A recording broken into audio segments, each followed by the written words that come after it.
at least the one in Group A, because I think we're going to start in Group A this week. Yeah. But let's take a look. Yeah. Flash, a top 4 competitor from a few weeks ago, from about 2 weeks ago, who's also been very active in the qualifiers. Heading up here. Grubby of StarCraft fame, and also another big qualifier player this week, is in. So it'd be fun to watch Grubby and Hobson. And of course, if Flash and Grubby meet in round 2, that'll be a great match right there. Trainer Chris, the finalist from last week, is here. But the big match that we're talking about is the return of 2 big names. Woody and Malcade were number 1 and 2 on the Super Magical Cup point leaderboard starting last week. We can take a look. I'm not actually sure if Clyde knocked Malcade out of the second place spot after winning last week. But Malcade and Woody are definitely both like 1-2, 1-3, etc. And they are meeting randomly in the first round. So we're going to have to watch this match because I would say the winner of this match is probably the favorite to go all the way to the finals. Yeah, I would say so too. I mean, if it was last season of Super Magical Cup, I would say that I would still hold my breath. But, I mean, based on how players are performing, I feel like they're coming into their own. The top players are really coming into their own and providing that consistency that was lacking in the first season. And so it could very well be that Woody is going to be another tournament winner, a 3-time bracketed event winner in the Super Magical Cup. Well, you know who's standing in his way is a pretty healthy Group B, too. We've got Master Sparky, another big tournament grinder, qualifier grinder. Master Sparky is a player that I've watched get better over time. Like, when Master Sparky first entered the Super Magical Cups and the qualifiers, was definitely like a first or second round player. Like, was never going to get that much farther than that. But really got better from playing against all these stronger players. And he's doing really well in the qualifiers. I expect him to have a breakout Super Magical Cup in the near future. Also, we've got 2 representatives of Elite Gaming in this group. Raintown, who's a multiple-time top 8er, playing against King K, who I believe has a 1 top 8 under his belt. I think so too, yeah. Naders, a clanmate of Raintown, who's been playing his trademark giant skeleton sort of control deck. Very interesting deck. Right, definitely. I like players who have their own sort of, their own deck, their own style. Brainy dude top 4 a few weeks ago, I believe 2 weeks ago as well, maybe a top 8. Patriots 34, another big tournament player that we've seen. What's interesting to me about this group is that Raintown and Naders have actually been somewhat away for a while. We haven't really seen them in the bracketed event, and now that they're coming back, and that's one thing to take note of. Woody may have won, Clyde may have won, but what's interesting is it's been a while since we've seen kind of some of the top competitors. We've seen a lot of new faces and a lot of new blood in the Super Magical Cup, but the question is, those players who were top placing competitors before, are they going to come back and start ruining that system again? Are they going to start pushing the consistency of Woody and Clyde down a notch? Perhaps. I mean, I think it definitely takes another set of skills to be good at the double deck format, the bracketed events that we run here. We've seen a lot of tournament players who do really well. When you used to have to play your one deck list over and over again, they do really well in the normal tournament modes, getting, top 10 in all these 600, 800 player tournaments. But when they come to the double deck format, a lot of times it takes them a little bit to struggle. We've seen some indisputably great players like CMC Hugh, who has won 40,000 cards from tournaments, struggle a little bit. Now, he top 8'd last week, so hopefully we see CMC Hugh improve on that performance and get into the top 4 of the finals this week. But I think that's definitely something where when you have veterans like Naders and Raintown who know this format really well, have played it a whole bunch, they definitely are going to threaten the dominance of some of the other players that we've seen who maybe have only been the only Super Magical Cup competitors in their week. Like last week, we missed Woody, Malcade, and a lot of these big names, but they're back. Let's take a look at Group C and see what's going on in there. Boom is a big name that we're very familiar with. Top 8'd before, And then Odyssey we've actually seen a few times. He hasn't really had a breakout performance quite yet, but still very solid, very strong, and consistently competing. And that's the one thing to take note of from him.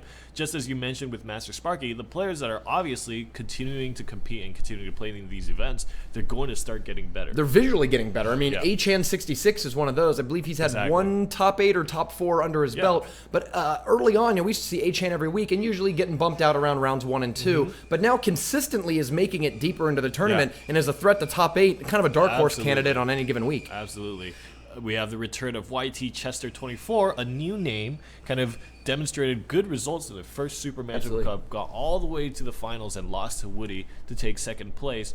But YT Chester, new name in the Super Magical Cup for Season 2. Let's see if he can continue to make big performances for himself. If YT Chester can make the top 8 again this week, I'm a believer because he will have made it through a solid, we'll not only have to go through Achan to get there, right? But in this round, we'll have to go through Clyde, perhaps, or whoever comes out of this bracket. But I think the favorite there is Clyde out of these 4. So if YT Chester can beat Clyde in the round of 16 or so to get there, that's pretty impressive. And the big thing to note about Clyde is right now he is hot. Not only has he just come off a tournament win in the Super Magical Cup, he's also won a 1,000-player tournament himself just like yesterday or something like that. I think he won another open ladder tournament taking first place. Or maybe, I think he took first place in the Alpha Clash Royale tournament that Woody was in also. Yeah. And on top of all that, if that wasn't enough for you, Clyde's signature playstyle is in the meta right now in a very, very big way. You're right. So I don't know if you viewers at home tuned into the Shanghai tournament, but recently Tencent and Supercell sponsored a 10,000 player, I believe it was a 10,000 player tournament. Like 10 1,000 player qualifiers. Right, exactly. It was 10 1,000 player qualifiers with the top qualifying going to a live event that was similar to the Helsinki, Finland event. It was a live ladder that cut to a top 8. And that event, I want to say 6 of the top 8, maybe 5 of the top 8, were playing a very, very similar giant poison musketeer mini P.E.K.K.A sort of list. Yeah. Refresh. Oh, this. Did we? I think they were reseeded. Oh, everyone was reseeded from last week? We were waiting for check-ins. Oh, we were waiting on check-ins, so now we've reseeded. Oh, even better. Well, let's go check out the new bracket then. Even better. Sorry about that. The admin just popped in and let us know that those names were entered manually, and then they do a randomized reseed. So now that we've done the randomized reseed, let's take a look at the real bracket. Still quality players. Still got Flash up here at number 1. Didn't move at all.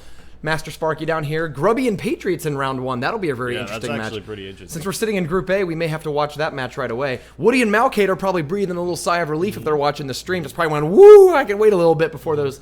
Also, a little more interesting kind of niche piece of information. Wizard NS and ESL Yo have been working very, very hard in the qualifiers, always placing in top placing spots, but I think never got their fair share of glory in the bracketed events. Now they have to knock themselves out in the first round, and only one of them really has the opportunity to make it far. So. I've seen Wizard reach the top 16 a few times, never quite made a top 8. I don't think he's ever had a top 8 performance, but has definitely made it.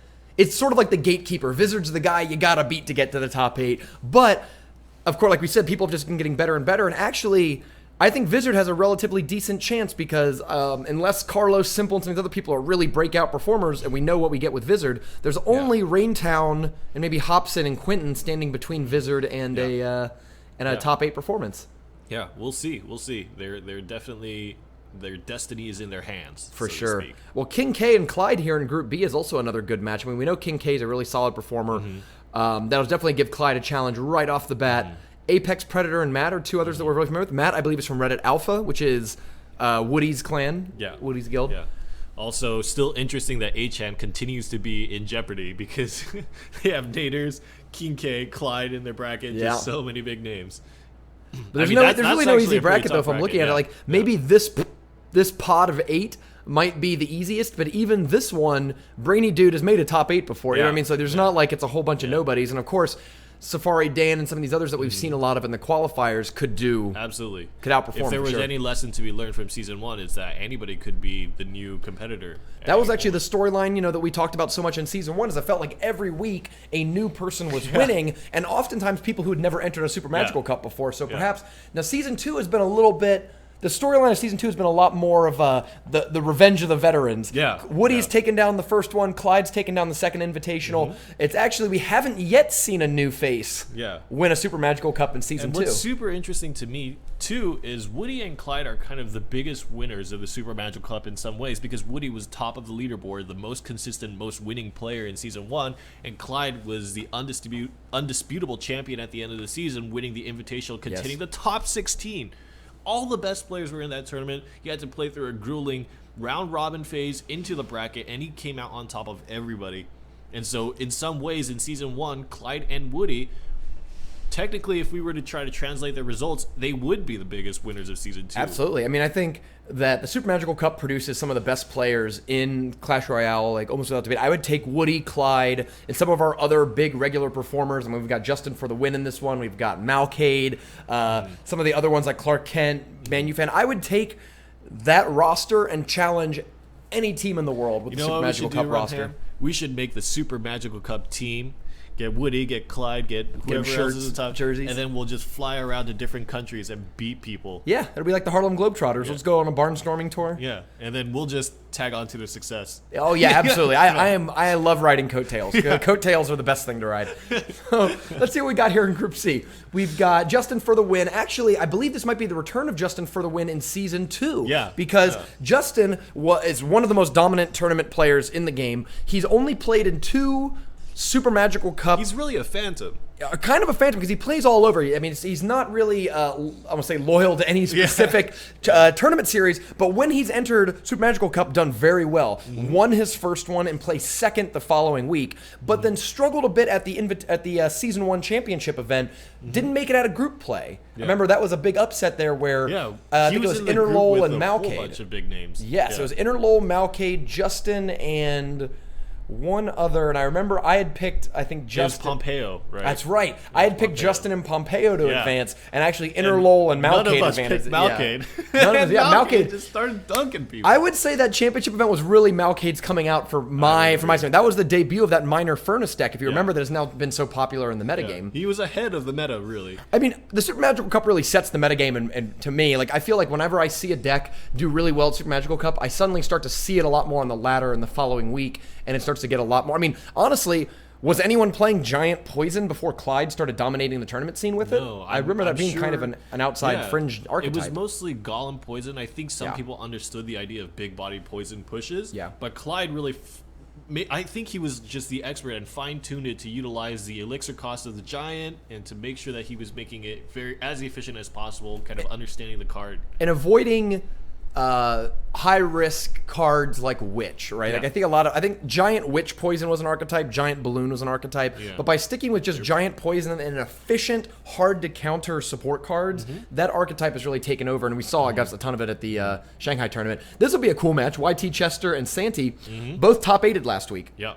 So now I'm sorry, YT Chester was 2 weeks. It was made to the finals 2 weeks ago, and then Santi made the top 8 last week. But both of these have shown success in Season 2. We'll see if they can repeat. Woody and Natstar, Tonga we've seen a bit of. Who really is there to challenge Woody in this section of the bracket? I mean, I would say this is a pretty soft 8. I mean, no offense to all the fine folks that are going to go up here, but in terms of big names that we're familiar with, these are roughly 7 unknowns compared to Woody. Right. So if Woody doesn't make the top 8 out of this bracket, I might call that an upset. I would say there's... And I would say that would be a player to follow. Of course. How did that happen? What did they do? Absolutely. And if especially if Woody, say, drops to Natstar, Tongo, someone in the first rounds, and that player makes it all the way to the top 8, I'd believe that they're a pretty high skill player. We got the very bottom, just a few extras here after check-ins. Trainer Nick from last week, Godly Love from, I believe, last week. Yeah, big names. And Trainer Nick is definitely, alongside Trainer Chris, 2 players that are now in Season 2 really trying to make a name for themselves. They're really active and competing, really active in the tournament scene. Trainer Nick and Trainer Chris had to knock each other out in the previous tournament, but this time around it doesn't seem like Trainer Chris is there to stop Trainer Nick.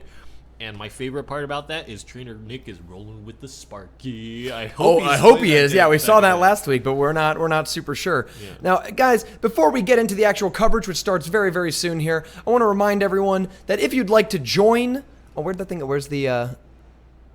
Remember we had the image that we have in the in-game thing.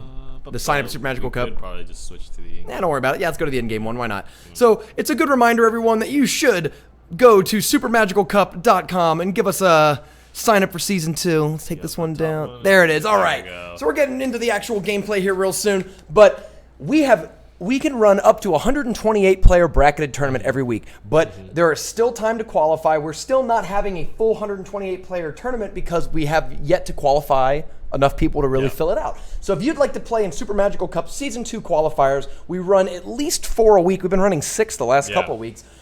6 plus free tournaments every week. Sign up at supermagicalcup.com for Season 2. Give us your email address and your player hashtag. We will email you each week the names, times, and passwords for all of our qualifier events. If you play in a qualifier event, you will earn qualifier points for finishing in the top 20.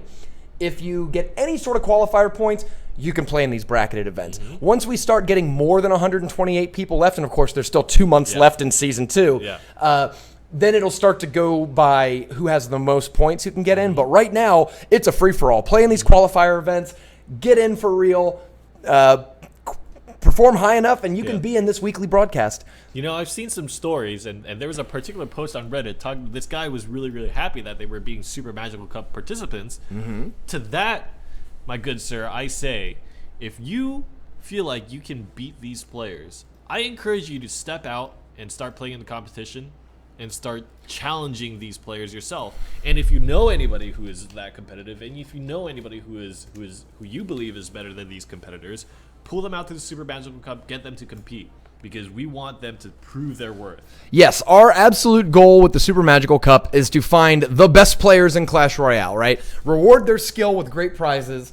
And I always wonder that whenever I start to play a game, I wonder who's the best player in the game. Who are we, who are we looking for? Woo, they're already playing. All right, well, we got to hide up some of this. Well, let's go ahead and games start at noon, and we wait for the first round to wrap up, and then we start watching those replays with the match preview. Also, we got a new announcement for a slight change to our YouTube schedule. If you haven't already, go check out our YouTube channel. It's Super Magical Cup, all one word. Give us a subscribe, and of course, check out the videos there. We've changed the way we're going to do some of our videos. SMC TV, our daily match series. We used to just put one game at a time up, but now we're going to put up whole matches, either 2 games or 3 games, a match between 2 players. Mm-hmm. And the matches you're going to see on YouTube will be all the top 8 rounds. So if you can't watch the entire tournament, if you want to relive the matches later, or if you just want to share some of these high-level matches on other formats, Reddit, forums, discuss with your friends and clans, go check out our YouTube channel. And if you make the top 8 this week, you will be on TV. Yep. You'll be on SMC TV and our YouTube channel. You will be featured. Got some great matches there already. We got some matches from last week. And I really enjoyed Trainer Nick's matches from last week because he had 2 really cool deck lists. He had a lightning-based, I think, miner deck. Yeah. And then also a Sparky and Log deck that made it to the top 4 for him. I mean, he earned $50 in Amazon credit along with 200 Super Magical Cup points. Oh, and I just remember when I saw Trainer Nick lose, I remember thinking he could have won that. I really feel like if he had played his deck a little stronger, he definitely could have won it. Oh, absolutely. I mean, and that's what just comes with familiarity. Playing your decks over and over again, getting a little better with all those little details that come in.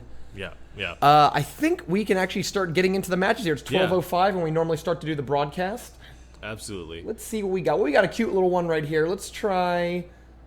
Hey, if you finish your match first, we'll take a look. What about this one? 2 faces we actually haven't seen much of in the Super Magical Cup, so why not? Let's give them some broadcast early on here. Yep. All right. Okay, so we got to move it a little bit. All right, let's just use this. Yeah, we'll use this as a maybe a fake one until we get this thing fixed. Yeah, go ahead. Let's go ahead and we were trying this up. Yeah, I definitely know it needed to be tweaked a little bit. One more click. I could see the 0 on the other one. Yeah, it's flat now. Let's expand the size of that. Some live tech support. Keep going. You keep seeing that. You can't see the top of those things. No, one more. One more. Yep, there you go. I had noticed that. If you could even see 1 pixel, it's a big bummer. Man. XSplit. XSplit. Why are you a jerk? It doesn't go above it. You can't do that. All right. Nice. All right. Well, we're gonna use, maybe now we'll just do a different match so we don't have one that's spoiled. But good test. All right. Let's watch. That's what happens when you have new graphic design work. You gotta get it to fit. Okay. So Flash, a top 4 qualifier from a top 4 player from 2 weeks ago, now returns, and we've seen a bit of meta in this tournament before. What do you see with these 2 decks? Triple Legendary versus Furnace is something that we've seen over and over and over again, and some people theorize, and I think that they're right, that the Furnace deck was constructed to beat Triple Legendaries. That it really is kind of the deck that you go to if you want to find consistent success against the Triple Legendaries and don't want to have to continue playing at this high executional level where you have to constantly chase around the miner and feel like if you don't, you get slowly more and more behind. Yeah. The Furnace really plays against that by putting pressure on your opponent constantly, really forces the Triple Legendary player to, even though they have very efficient defenses, have to constantly play Elixir. Yeah, I definitely think What's interesting here is that the triple legendary, the Pompeo deck, has a hard time investing elixir. It has a hard time really building up these big boards. It relies on the Inferno Tower for so much of its defense. But Flash has the option of he has 2 investment modes. He's got an elixir collector and the furnace. So I think one of the key things to look for in this game is whether or not Mata can keep Flash from building up this city, this little sim city of troops. Yeah. So let's see what we got here. Let's put, what do you think for Flash? I think the key thing will probably be, can he defend his collector against the enemy miner? Yeah, I agree. And to make a mental note, we need to add the furnace in there. You're right. Furnace does need to be a card, so we should do that. All right, so let's get right into this match. Yeah. It's already escaped. It's already seems all the matches are wrapping up pretty quickly. Yeah. All right, here we go. Flash versus Mata. And as you can see, Elixir Collectors, one of their biggest fears are miners. Now, when Flash figures out that this is a miner deck, it'd be interesting to see how he plays his collectors, because you need the furnaces kind of up front, right? You want them sort of front and middle. So interesting thing to know about Flash's opening hand was that it was actually incredibly safe. Mini P.E.K.K.A, guards plus zap and poison as an opening hand is just about as safe as you can get. Yeah, you're not going to get rolled over by one of those instant Hog Rider plays. Yeah. Wow, that was a great zap there. Took out both the goblins and the enemy Mini P.E.K.K.A. Now, it ends up that princess did enough, but... Nice. Miner, smack, goodbye. And this is what we're talking about. You can already start to see that the furnace is going to continue to put pressure, and that miner is going to take down the princess. And look at that. I mean, the guards were timed a little bit late, but still... It was good enough, though. I mean, that was 3 elixir that maybe did a third damage to a 4 elixir card. Like, I don't know how worth it that really is. The big thing now is it opens Flash up to be able to put down his own elixir collector, and he still has a furnace in hand. He cycled back already. Yep. The problem is as long as a princess is on the board for Mata, you actually can't ever play that furnace. Princess alone will completely counter a furnace and maybe destroy it if it's up in the middle. So I think he's perfect time. He's using the fire spirits there. Yeah, to get one out. But now, that was long enough. I mean, that princess lived for quite a long time that I believe Mata's only 2 cards away from getting his princess back again. So the question is Flash going to play the elixir collector, and then where is Flash going to play the guards in accordance to Mata's miner play, right? And it looks like Flash is about to drop a collector. Now, he knows it's a miner deck. He's already seen the miner, so he must be ready. He's got the guards already hovered in hand, ready for it. But okay. He made the guess on his collector, and I actually like that. Because in the long term, the collector is what's going to give you a bigger benefit. Right. The furnace is going to be something that you want to start placing and prioritizing when you're going for the kill. But unfortunately for Flash, those guards did nothing. I mean, that was 3 elixir that didn't defend against anything, and they just died to the princess in the same way that anything would die to the princess. And now he has no furnace, and you can see immediately Mata takes that moment of opportunity and goes on the aggressive. Now, we've been saying that that Flash can build up this big... Now, we're in double elixir time, and of course, there's 3 minutes of overtime, so he could build up this big push. But honestly, it's Mata that's the one who's pushing through damage somewhat consistently. Yeah, and I mean, Flash, essentially, we say this all the time, that was the price basically that Flash paid to get the elixir collector down. Now the question is, what will Flash do in double elixir phase with this double collector situation that he's put himself in? Fire Spirits from the Furnace is going to protect the Musketeer, actually, and that's actually pretty good. Stops the Musketeer from being slowed down. Oh, no, the Mini P.E.K.K.A just on that corner of the building. Yeah, didn't quite distract it, but at the same time, Flash still does have a lot of elixir saved up, and he's got more elixir. He's already ahead in elixir. Nice, and he actually playing that collector is important. He needs to defend this. That really hurts. That hurts him a lot. Because that's a 3 for 5 right there. I mean, that miner has no problem taking out that entire elixir collector. Flash decides to go on the aggressive once he realizes that collector plan is not going to work out for him. Execution still so important when playing against miners. Ooh, those fire spirits are doing heavy work right there.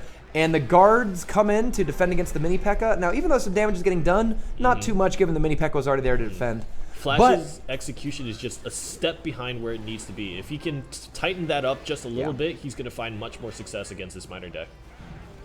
I've actually been noticing that we talked about this a little last week about a meta without Mini P.E.K.K.A. Mini P.E.K.K.A is very popular right now, but every deck has been so tuned and so ready to fight Mini P.E.K.K.As that I almost wonder if it's still worth it to. I mean, of course, I think it's still worth it because it's such a good card. If it's unanswered, it can single-handedly win you the game. Yeah. But we are quickly seeing a world where people are just not like Mini P.E.K.K.As aren't hitting towers. When's the last time you saw maybe one hit? Yeah. from a red one, but I think that might have all just been miners and poisons. Yeah, the guards are moving across, being protected by the miner, and the guards actually tag onto the tower, and this is what we were waiting for. Flash with the constant pressure. The fire spirit will end the last fire spirit off of a flamethrower, or off of a, I don't even know what I'm talking about, miner. I woke up late today, I'm sorry. It's a fire spirit, there was fire, it exploded. Fires, things blew up. I need to get a soda, actually. I know what I need. I haven't had no caffeine today. I'm talking like an uncaffeinated, no coffee person. That was a heroic fire spirit. That was, I give my life for I give my life. Final. No, that's Randy Quaid in Independence Day, right? Like, I'm coming home. All right, so what do we got here? I want to watch this match. Grubby and Patriots 34 are two high quality players that we haven't seen a lot of, and I really like Grubby's deck right here. So Grubby is running a combination we don't see much of, but it makes sense. The giant miner combo. Now, we saw a little bit of this with Clyde's Lava Hound miner deck that won last week's tournament. The logic here is that once a tower is locked onto a giant, the miner can be played behind enemy lines and do a significant amount of damage. It's kind of like, it's a weaker knight, but it's a knight nonetheless. And if everything is attacking the giant, that gives you a huge opening for the knight, or the miner, to kill an elixir collector, furnaces, maybe things like archers or spear goblins or princesses that are hanging out behind the line. What do you think's going on with Patriots deck? So for Patriots, I feel like he's running a kind of a deck that we've been seeing a lot more of, and I've always called them kind of vanilla, just because it's not really a triple legendary, but it's kind of just using solid cards all around. And if we look at Patriots deck, when you think of a win condition, it's very, very basic, right? It's kind of a toned down version of the miner minion horde mini P.E.K.K.A combination. It's just got minions, and it doesn't have that ice wizard there. Instead, it's got a lot of AoE clear, a lot of spells. You've got zap, you've got fireball, you've got fire spirits, and so you're just really looking to make good trades, play efficient defense, and just play your opponent's cards and play your opponent's playstyle to make sure that you push that mini P.E.K.K.A and you push those minions in, and those are what's really going to be doing the big damage for you. The question is, how does Patriots generate that opening? I don't really see any other. There's no real gimmick, right? It's not kind of like Lava Hound Miner, right? Where you're like, okay, now you need to deal with this strategy that is very apparently strong. Yeah. You know, I'm sure people understand that when the Lava Hound pops and the Miner tanks, that's when you're in trouble. When are you in trouble here? Literally when the cards just move across the bridge. It's the most basic that you can get. Yeah, I like all these honest decks. So I think what will be interesting here is there's a lot of one-upsmanship you're going to see between these two very skilled veteran players. So you're going to see, here's what I think is going to happen. Grubby's going to have the giant. Patriots is going to try to counter the giant with the mini P.E.K.K.A. Grubby is going to realize that and try to start putting guards in front of the mini P.E.K.K.A. Patriots is going to realize that and try to put fire spirits behind the mini P.E.K.K.A. Yeah. So I want to see who wins that sort of one-upsmanship trade, because if the mini P.E.K.K.A. can survive against the giant will never get its 5 elixir worth of value. It's also worth mentioning that Patriots is packing the Inferno Tower, one of the other like big problems for the giant, as well as minions. So let's see if Grubby has the tools to push through this giant mini P.E.K.K.A poison combo against a deck that has, I don't know, it seems like a lot of counters against it. Yep. Okay. Fine. Nobody cares. Let's watch it. Did we see it for a second? I didn't see it. I wasn't paying attention. Maybe. If somebody tried hard enough, I'm sure they could. We got a question in chat for you, Rainey. Any tips for the qualifiers? I got crushed last time. For me? They're asking me? Well, no, it says, hey, Rumham, but that's for you. But I'll pass it. I'll pass it over to you. All right, so early on, we've got an early princess just chipping away. Patriots gets the elixir collector down. He didn't have guards in hand, so that might actually get a swing. Worth. Just don't take that swing. Don't take that swing. That hurts. There's Grubby's guards against the mini P.E.K.K.A, but of course the minions come in to clean up those guards for free. And now they're going to cross the bridge. Yep. Unfortunately, that musketeer's going to take zero guff from them. That hurts. Now it looks like actually Grubby might be able to get out a second elixir collector very soon here. So because of his card cycle, Patriots is about 2 or 3 elixir behind, and that can turn around to hurt him later in this match. We'll see. Miner against the princess, and now Miner tags onto that tower uncontested. But Patriots is basically cycling his cards right now. He's trying to set up his cards against Grubby's deck to be the most effective. Let's see if Grubby goes. All right, here's the giant push. Let's take a look for this one-upsmanship game. Okay. We're looking for the mini P.E.K.K.A. is really what's going to do the damage. The giant and poison can do a significant amount of damage, but you can see the mini P.E.K.K.A. is really the preferred backup for that big tank. Here comes the mini P.E.K.K.A. and he's definitely going to be able to cycle to the miner. So he's got Inferno Tower. Now guards go in front to block that mini P.E.K.K.A. and the whatever. And he still has Zap in hand to deal with this. And the mini P.E.K.K.A. goes. The mini P.E.K.K.A. actually gets tanked up, but the giant is full health now with the Musketeer shooting the mini P.E.K.K.A. Look at that. It's Grubby. actually This is so damaging as a push. Oh my goodness. Wow. And that miner did so much on top of the giant. I'm telling you, the miner, it's funny because the miner doesn't do that much damage. Only 64 damage a shot. But if I get to take 10 of them, that's a lot of damage. Yeah. That was absolutely insane, and I mean, I feel like that was a picture-perfect situation for Grubby, and I really can't help but feel like Patriot is really sucking down the damage just because he had to make that Elixir inefficient defense right at the start. Minions will take down the guards, and now the miner for Patriots is tagging onto Grubby's tower, but there's nothing to threaten the tower really, and that is going to show you how little damage the miner will do if you can't have a unit supporting it. I'm hearing some rumbles. We got some interesting matches we might have to watch. You know what card that I'm looking to see more of in this tournament? What is it? Bowler. Bowler. It's been a month since it came out. People have been able to get this card to tournament cap. I would like to see some more bowlers in this tournament. Oh, we got a miner tanking for that low health mini P.E.K.K.A. That low health mini P.E.K.K.A. Oh, it gets zapped away. But still, the poison's going to take it down, though. The question is, will that Musketeer survive at all? At least it does enough to kill the mini P.E.K.K.A. That mini P.E.K.K.A.'s not getting anywhere. And, you know, I think Bowler is kind of one of those interesting cards as we watch this game wind down. I don't really think there's any way. Yeah, I think it's funny how that game came down to one push. Grubby was able to put together one really strong predictive push. I mean, that's kind of we saw this demonstrated, like you said, with Clyde, but it really just comes down to the strength of having tank plus miner, the pop-up tank situation. Yeah, just being able to back up with some extra ones is pretty strong. Oh, ho, ho, ho, look what we got here. There we are. There we are. So Bowler, I mean, much like Lumberjack, I think is one of the new cards that we just kind of, you know. Well, even here, like in this match, this isn't even a tournament cap Bowler. It's only level 3. Yeah. But what I think is interesting about Bowler is that, so I'm personally not a huge fan of Sparky. Now, Sparky's really good in tournaments. We've seen Sparkies do that well, do really well, but it's too hit or miss to me. It's too feast or famine of a card for me. Yeah. But what I like about Bowler is it seems like a more consistent, safer version of Sparky. It costs the same, a lot of hit points, all the same. Actually, can we click on this without ruining the match preview? Yes, we can. Sort of, kind of. But if you look, it's actually got more hit points than Sparky. Yeah. Similar DPS. I mean, not really DPS, but like it's rolling regularly. It'll guard for your Giants and Royal Giants really well. I don't know. I just want to see more of this card in tournament play because I think that it's really good on defense and offense, and we just haven't seen enough of it. In terms of deck building, I think players need to think really hard about that. There just hasn't been any proof of concept in terms of players utilizing the Bowler in a strongly effective method enough to convince them to push out of the meta, right? And I think I see him in chat. Belter guy has made a bunch of posts, and one of them was talking about big post on Reddit, talking about the Bowler, you know. And I think despite whether you agree or disagree with him, he still makes very good points, and he, at least from what I understand, he believes that the Bowler is kind of one of the cards to investigate. Maybe the money ball card, right? Like I think that's what's important in these tournaments is to find cards that other people undervalue and then try to exploit those cards in a really strong way. I actually don't have a Bowler highlight card, but that's the card I'm going to be looking at when we play this match. Let's give it a take a look. Kermany's another new face we haven't seen much of in the Super Magical Cup. Yeah. I think we've watched a match or two of it, but not a ton. Yeah, kind of a participant that's been there occasionally, but not really all the time. We'll see. Okay, opening hand from Kermany kind of incentivizes them to play the Collector. There is a miner in Skyrier's hand.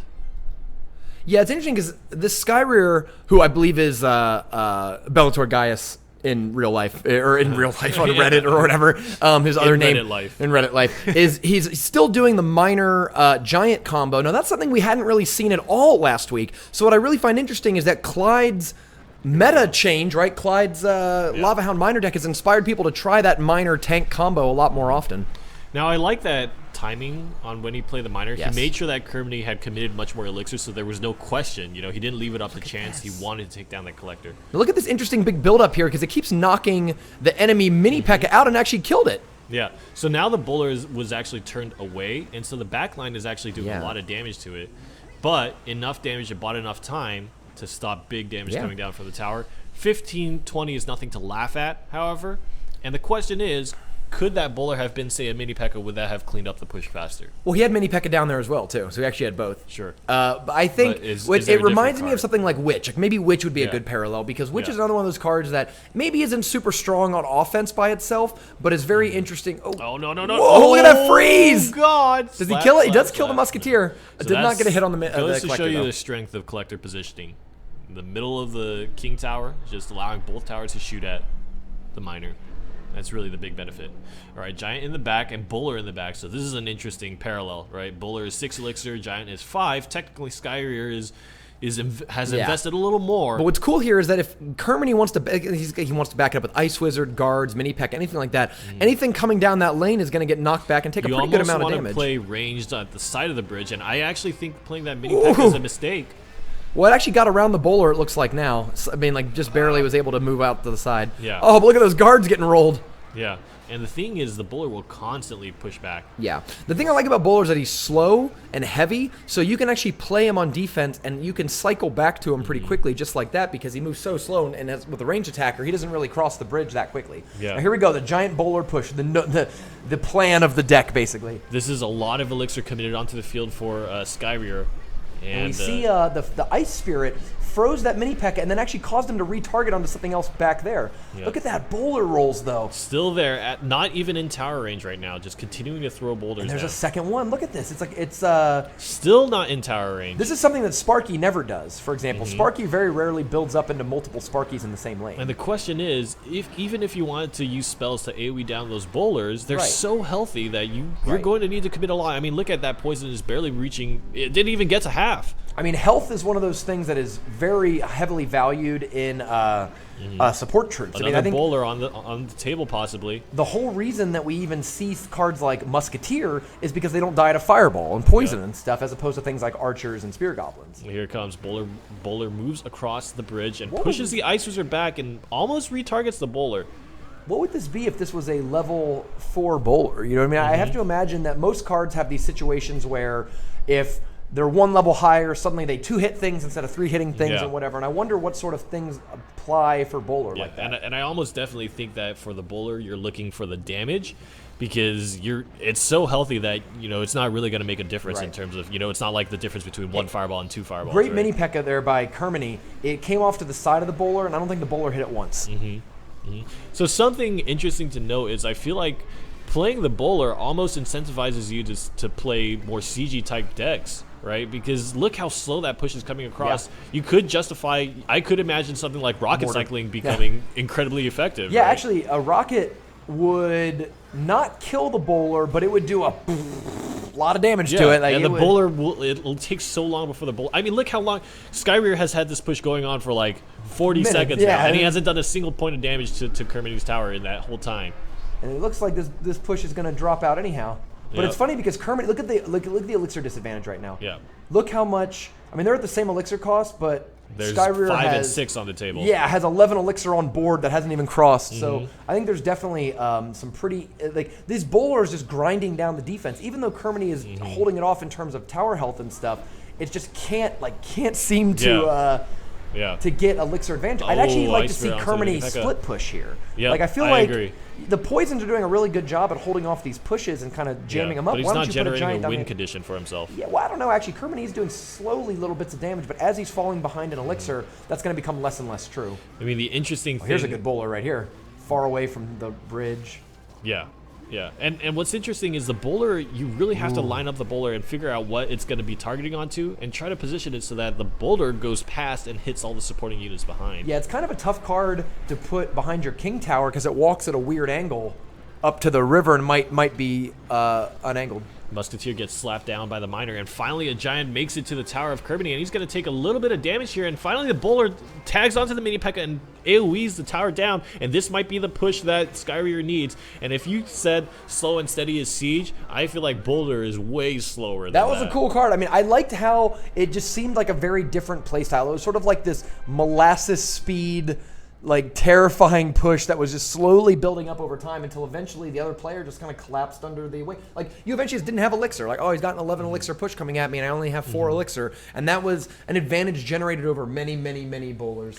So the question is, how does the bowler match up against cards like Inferno Tower, right?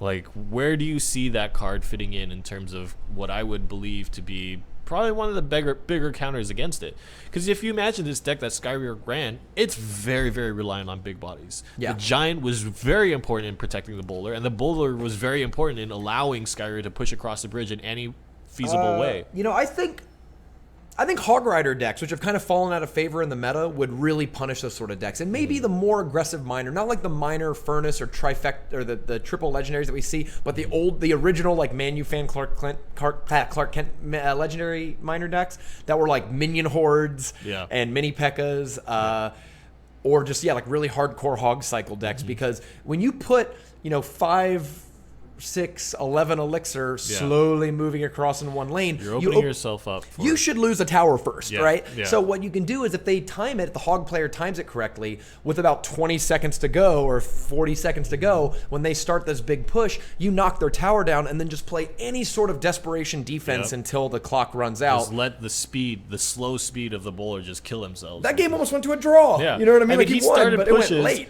He started pushes at 1 minute 30 seconds that didn't even phase out until 50 seconds left. That's like a 40-second push.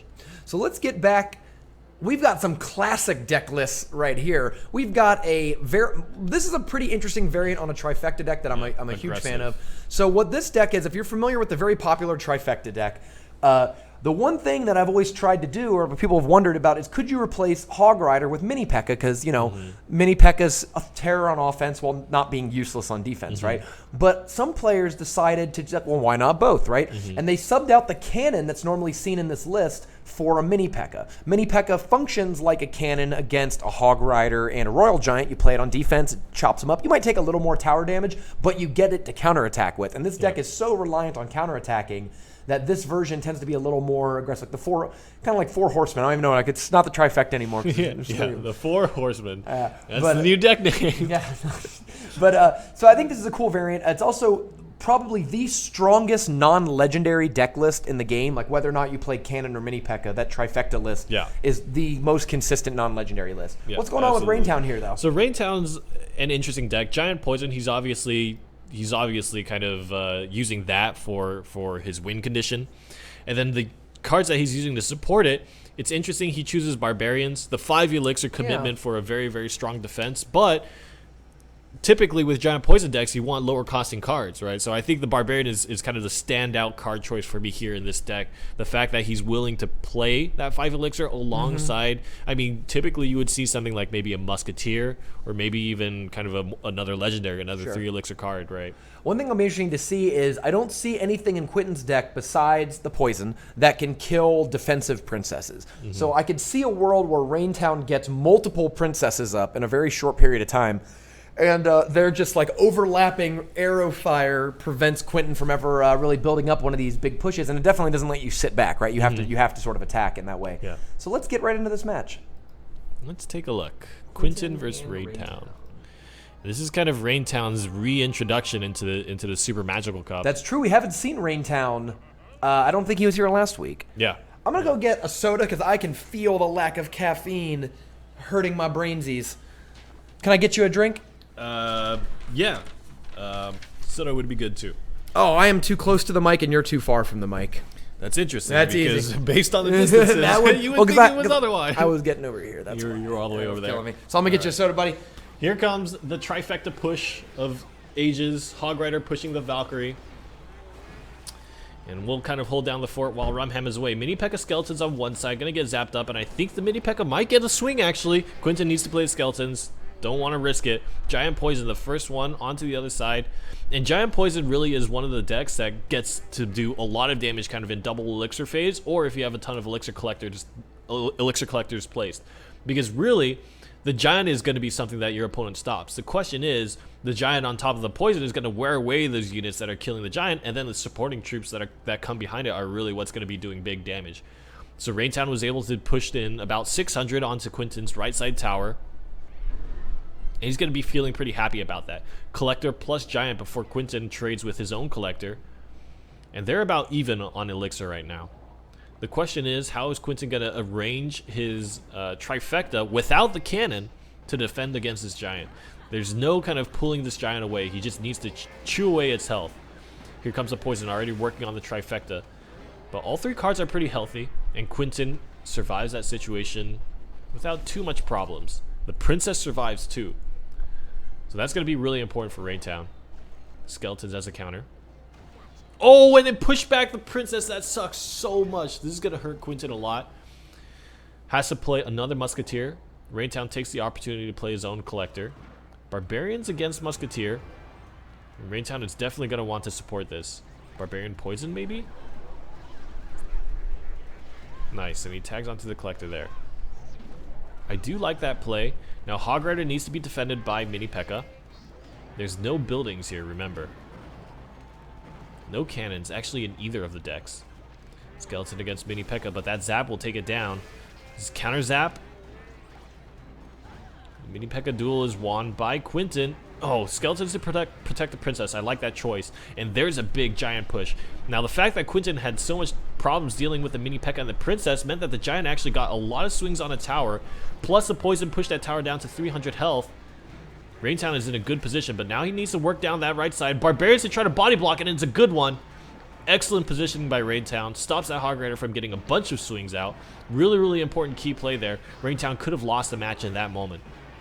Giant on the right side, and that's an interesting decision. And Raintown decides, I think he's trying to bait Quinton into playing Elixir on the right side, and it's working. That Giant actually makes it across and is doing a ton of damage. The Mini P.E.K.K.A. finally takes a swing. Big trifecta push coming down. All 3 cards down on the field. Again, the Barbarians to stop the Hog Rider, and I can't help but think that this particular iteration of Giant Poison just happens to work out so great against Quinton's trifecta. Maybe that's the reason for his Hog Rider. Maybe it is a trifecta counter deck that Raintown has constructed. I mean, he is kind of a big kind of ladder Who's going player. to stop this Hog Rider? Oh, no! The body block just missed! Oh! I came in right for the action. Man, and I just have to think, you know, Raintown playing Giant Poison and Barbarians are a great counter to Hog Rider, but the question is, you're putting the onus on yourself to execute. And to have 5 Elixir ready at almost any time, which is not easy to do, right? Like, there's times where you're under pressure, you have 3.5 Elixir, and it's just, like, not enough, right? Yeah. Yeah. So how about, what else do we got here? You want to jump in over to qualifier group B and see what's going on over there? Yeah, let's go ahead and take a look. So make sure we're not missing any. Yeah, I got to see what's going on in some of these other qualifier groups. I'm itching for some, I think Woody is in B. That might be true. Let's take a look.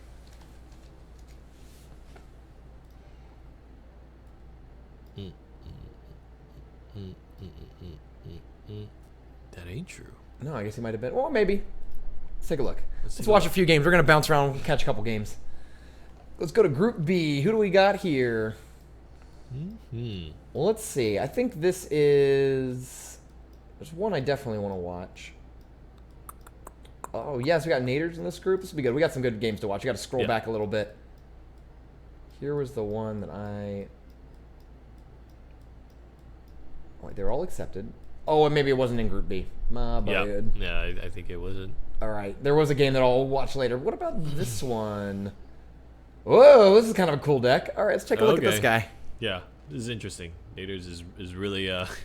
So Naders, who's we've kind of talked about as a big giant skeleton player, shows up today with triple legendary, but with 2 other interesting cards, Barbs and Hog Rider. I don't know. I'm not convinced. You're not convinced? I'm not convinced of this deck.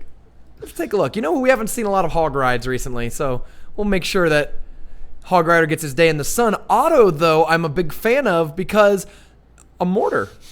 Don't see a lot of mortars. Actually, I've noticed a lot more mortars in the SMC qualifiers recently because of Woody's continued success with the Siege archetype. It's interesting because the particular tournament I watched, there was a Reddit player, and I think there might have been multiple Reddit players, and they were all utilizing like Siege elements in their deck, and I was like, man, these are like Woody's disciples. Yeah, of course. I mean, I think most clans are sort of like that, where you have a few people who set the personality of the clan. I know that Elite Gaming's really big on miners. Like almost all of them play a miner decks in some variety. Naders, of course, being one of the Elite Gaming members.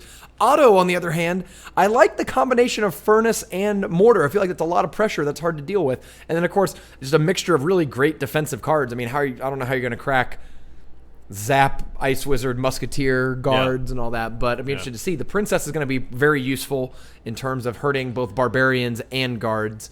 Let's get into this game. Let's take a look.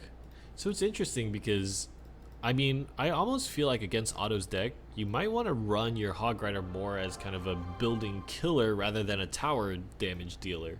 You know, try to clear away the mortar, clear away the furnace, and then use your other cards to do the damage to the tower.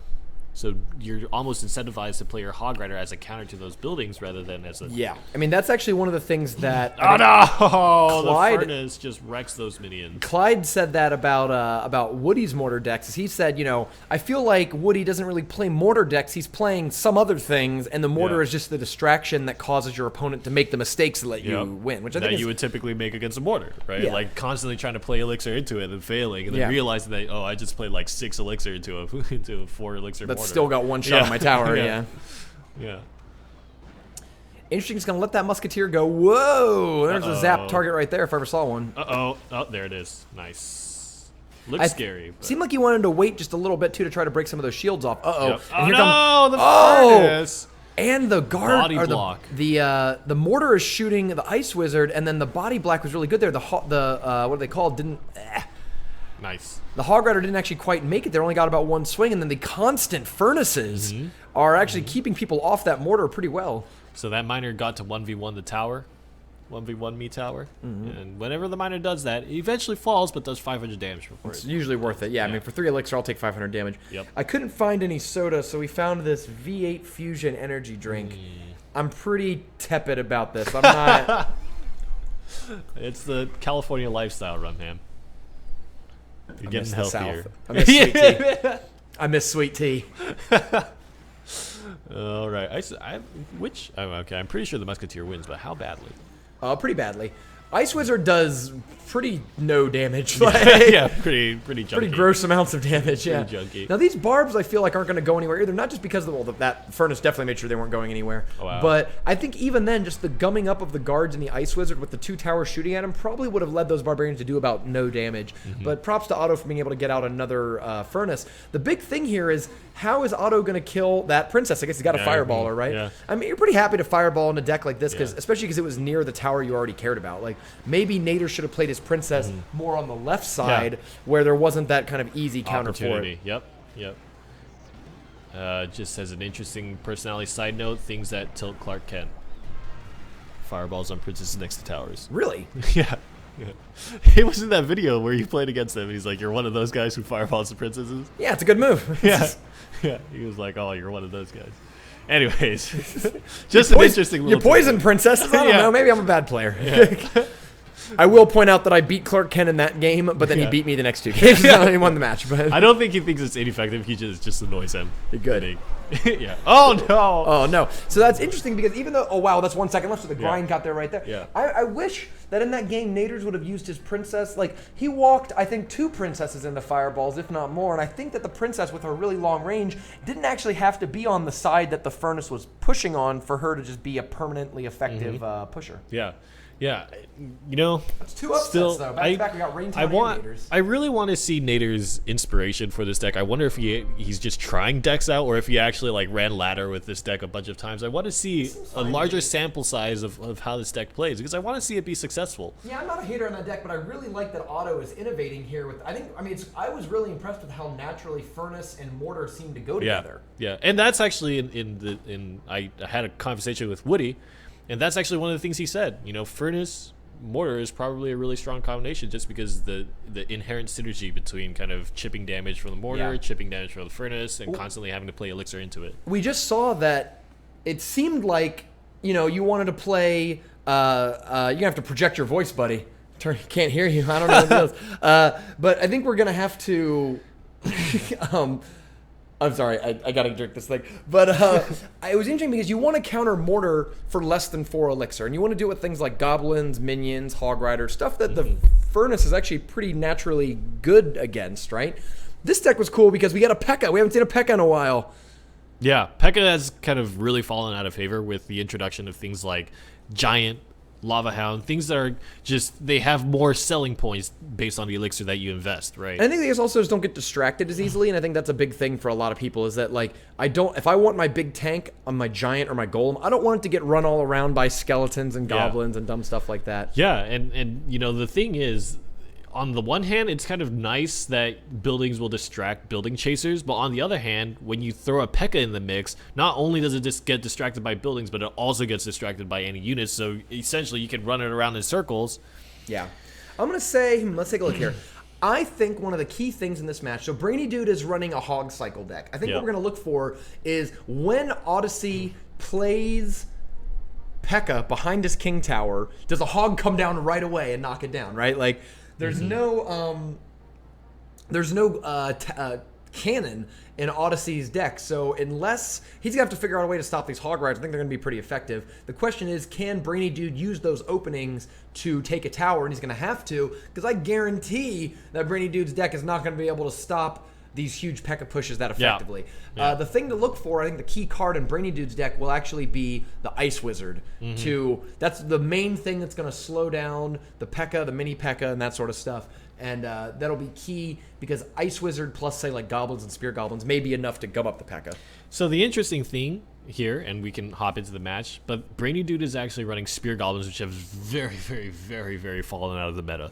They used to be played all the time, and now they're just not there. They get zapped. They get zapped too often. When every single deck runs zap, and I mean every single deck. When we were looking last week at the top 8 or top 4 players, each with 2 decks, all 8 decks from the top 4 players ran zap. Zap is in quite literally every winning deck, right? Yep. So when you have something like Spear Goblins, you're just giving them the world's easiest zap target, right? Yeah. The number one thing that they can go, oh, okay, zap's done, right? Like, So the interesting thing, though, is compared to melee goblins, Spear Goblins are much better at pulling units around just because they hold their ground and they throw their spears as opposed to melee goblins trying to meet them halfway, you know? And so it's interesting against a P.E.K.K.A.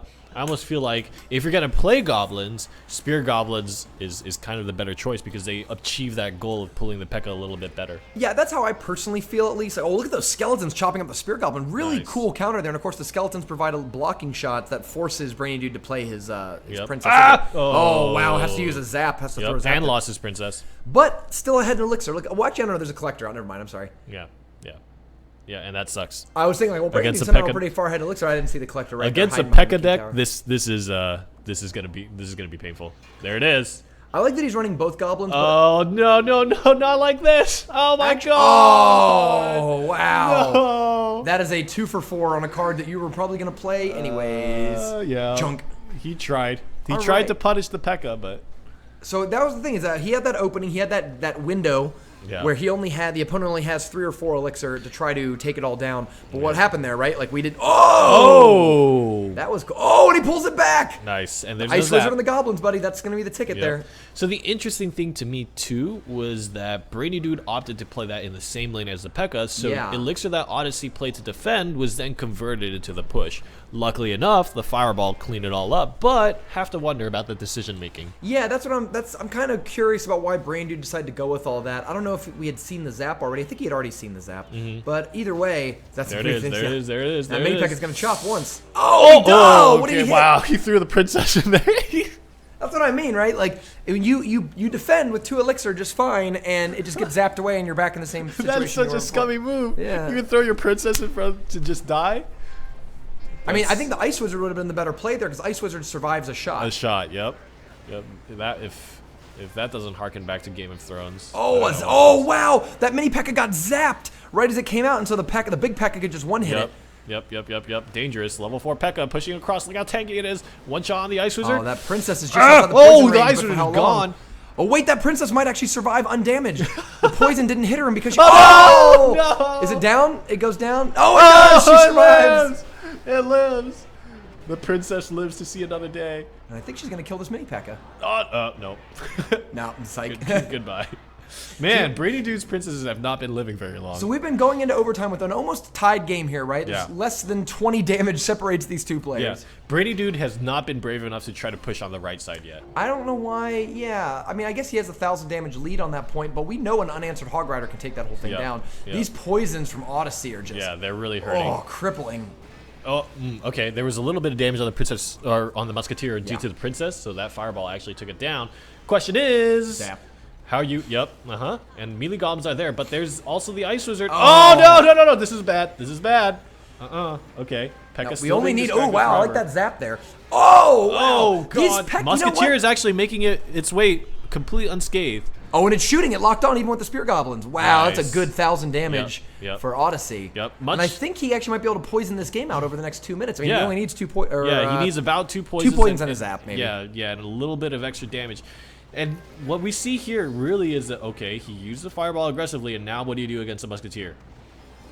You're right. That's a very good point. He's been using the musketeer. He's been using the fireball to remove the musketeers, but that game plan is off the table right now. Nice, there it is. He's been able to defend, but it's a little elixir inefficient.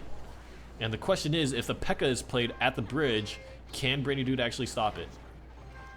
And it looks like Odyssey's not going to offer it. He's just going for poison. So at this point, I think he's given up on P.E.K.K.A.s entirely. It's interesting because we watched this game because it was a P.E.K.K.A. deck, but Brainy Dude's excellent defense made sure the P.E.K.K.A. never really did anything. The main damage sources there were actually the musketeers when they made it through. And really, what I would call this effect, for lack of a better term, is.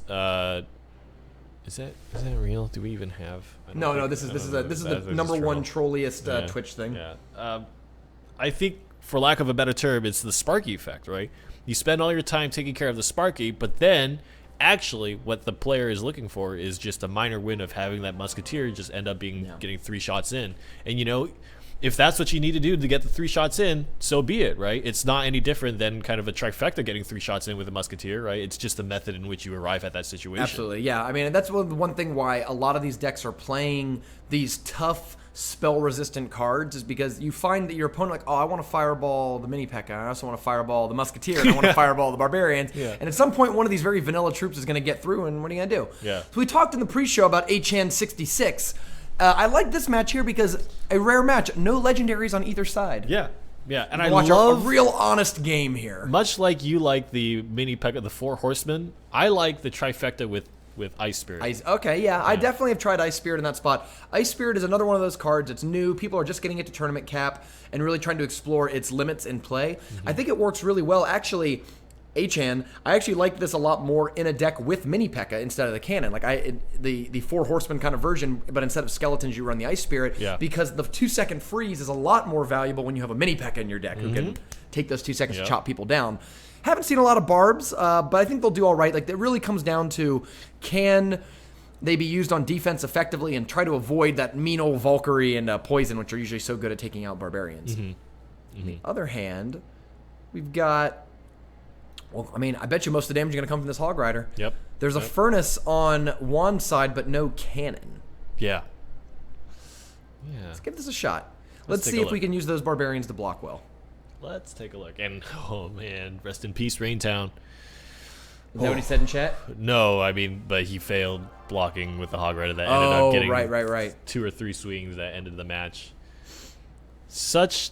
I mean, and at the end of the day, right, when you look at the game, if you want to be the top end percentile of a player, you need to hold yourself accountable for that kind of execution, Okay.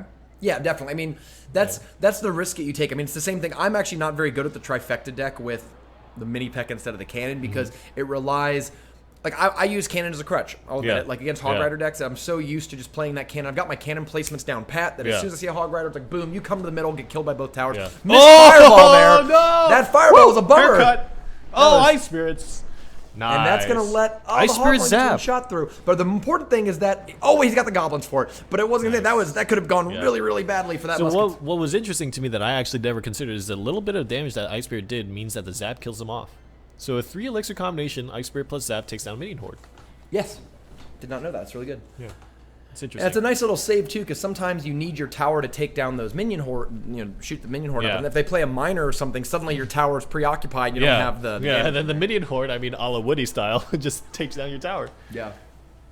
So we've got some players in chat. I'm seeing in chat, people think that that Flash might be the favorite to win. Oh, We saw Flash win a little earlier, but do they want us to watch another one of his I don't know.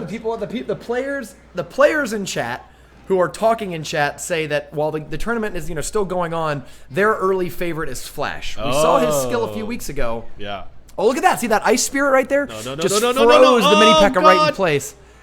And even though he only got one shot off, it could have been a lot worse. Yeah, it could have been. That could have been 2 or 3. For one elixir, you'll take a 2-second freeze. It's Yeah. half the effectiveness of freeze for 1/4 the cost. I mean, that's Yeah, that's really strong. Clyde says, "I claim Flash first." that's right. It's true. Clyde They're and selling themselves short. Clyde and Bellator both think that Flash is going to win this one, but we'll see. We got some Yeah. ways to go. Yeah, we'll see. We'll see. Now I wonder. That's actually a very interesting look into the personality of these players. Yeah. I'm curious what Woody would say. Oh, that Ice Spirit was actually hyper effective. Fire Spirit's no more. But Poison there's onto the unfortunately, Barbies. between the poison and the Valkyrie, I don't see those That's barbs ever value. hitting the. That's Yeah, they're value not even on hit that the tower, and poison, that half health tower is going to clean them up and nothing else. Nice. Oh, There we that go. time was the value fireball. Yep, but we've seen a no health Musketeer still do incredible. Yeah, as amounts long of as damage. that Hog Rider and Valkyrie are up, that Musketeer's nothing to Oh joke no, about. no! Man, that combination is actually really, really strong. 1 swing, 2 swings, maybe worth 3. Oh my God, that was actually a really And good push. you for can Raintown. see why so many of these decks switched to Zap Poison from the initial Arrows Freeze that Yeah. the deck ran. Freeze Yeah. is cool, but it requires you to be very reactive. You have to see the defense and then do it. Whereas Poison, you can just play it kind of Yep. whenever it comes up. It'll always hit everything. Yeah, and in about it. like 5 seconds into it, you still can't really play goblins or Right. any kind of cheap cards into it. Now here comes those Barbarians, but I don't think the unfortunate thing for Juan is I don't think he can ever really use his Barbarians as a serious offensive threat. Yeah. He can Yeah. totally use them. Oh no, this Musketeer's gonna get not even a shot Oh off. no! A lot of Fireball this week. We haven't Yeah. seen too much Fireball recently, and Because- we're seeing how much people are really trying to stop these. Oh, freezes wow. the Barbies. One, Oh, that might be it. 2. Oh my wow, gosh! And Achan. he chained. He even just to secure the win. He chained the freeze with a zap to make sure the Barbarians didn't even take a single swing. Yeah, even a because little bit more time. at the health the Hog Rider was at, 4 Barbarians swinging instantly would have eliminated the Hog Rider. Probably would have just knocked it out. Yeah. Yeah, interesting. So who else we got here? Some other matches we haven't watched. We want to make sure we try to get a good amount of people viewed. Now, Oh, that's a wild deck right there. That's want to make sure if we're not crazy. missing. Okay, cool. Yep. That's crazy. I mean, both decks are kind of crazy. Yeah, for sure. Wow. I kind of want to check the bracket and see. I want to make sure. Oh, we gotta watch this game. What This is deck going looks on here? ridiculous. All right, guys. It's a Lava Hound Rage What am deck. I looking at? Okay, so Matt is a player from Reddit Alpha, or maybe one of the Reddit troopers. Maybe he's one of the Reddit clan players. This looks like a variant on the Lava Hound Miner deck that we saw do so well last week on Clyde's hands. But 2 really weirdo effing cards in this deck, which is a Rage, hardly ever seen in tournament play. I would say non-existent in tournament play. And another card that just doesn't exist in tournament play, Mirror. And it's level 3. What is he doing with the mirror? Like, what do you think is what's happening between the mirror and the? He's raging. He's mirroring rage. You know what's funny is mirror still makes a level 1 legendary, right? Like Yeah, it it probably doesn't matter, stays yeah. there. So I'll bet But you that's some 9-cost lava. 8 cost Lava Hound. Oh, it's 7 and an 8. It's +1, yeah. So, but still, even then, like, is that what he's mirroring, or is he mirroring the miner? Because I can see paying 4 elixir for a miner.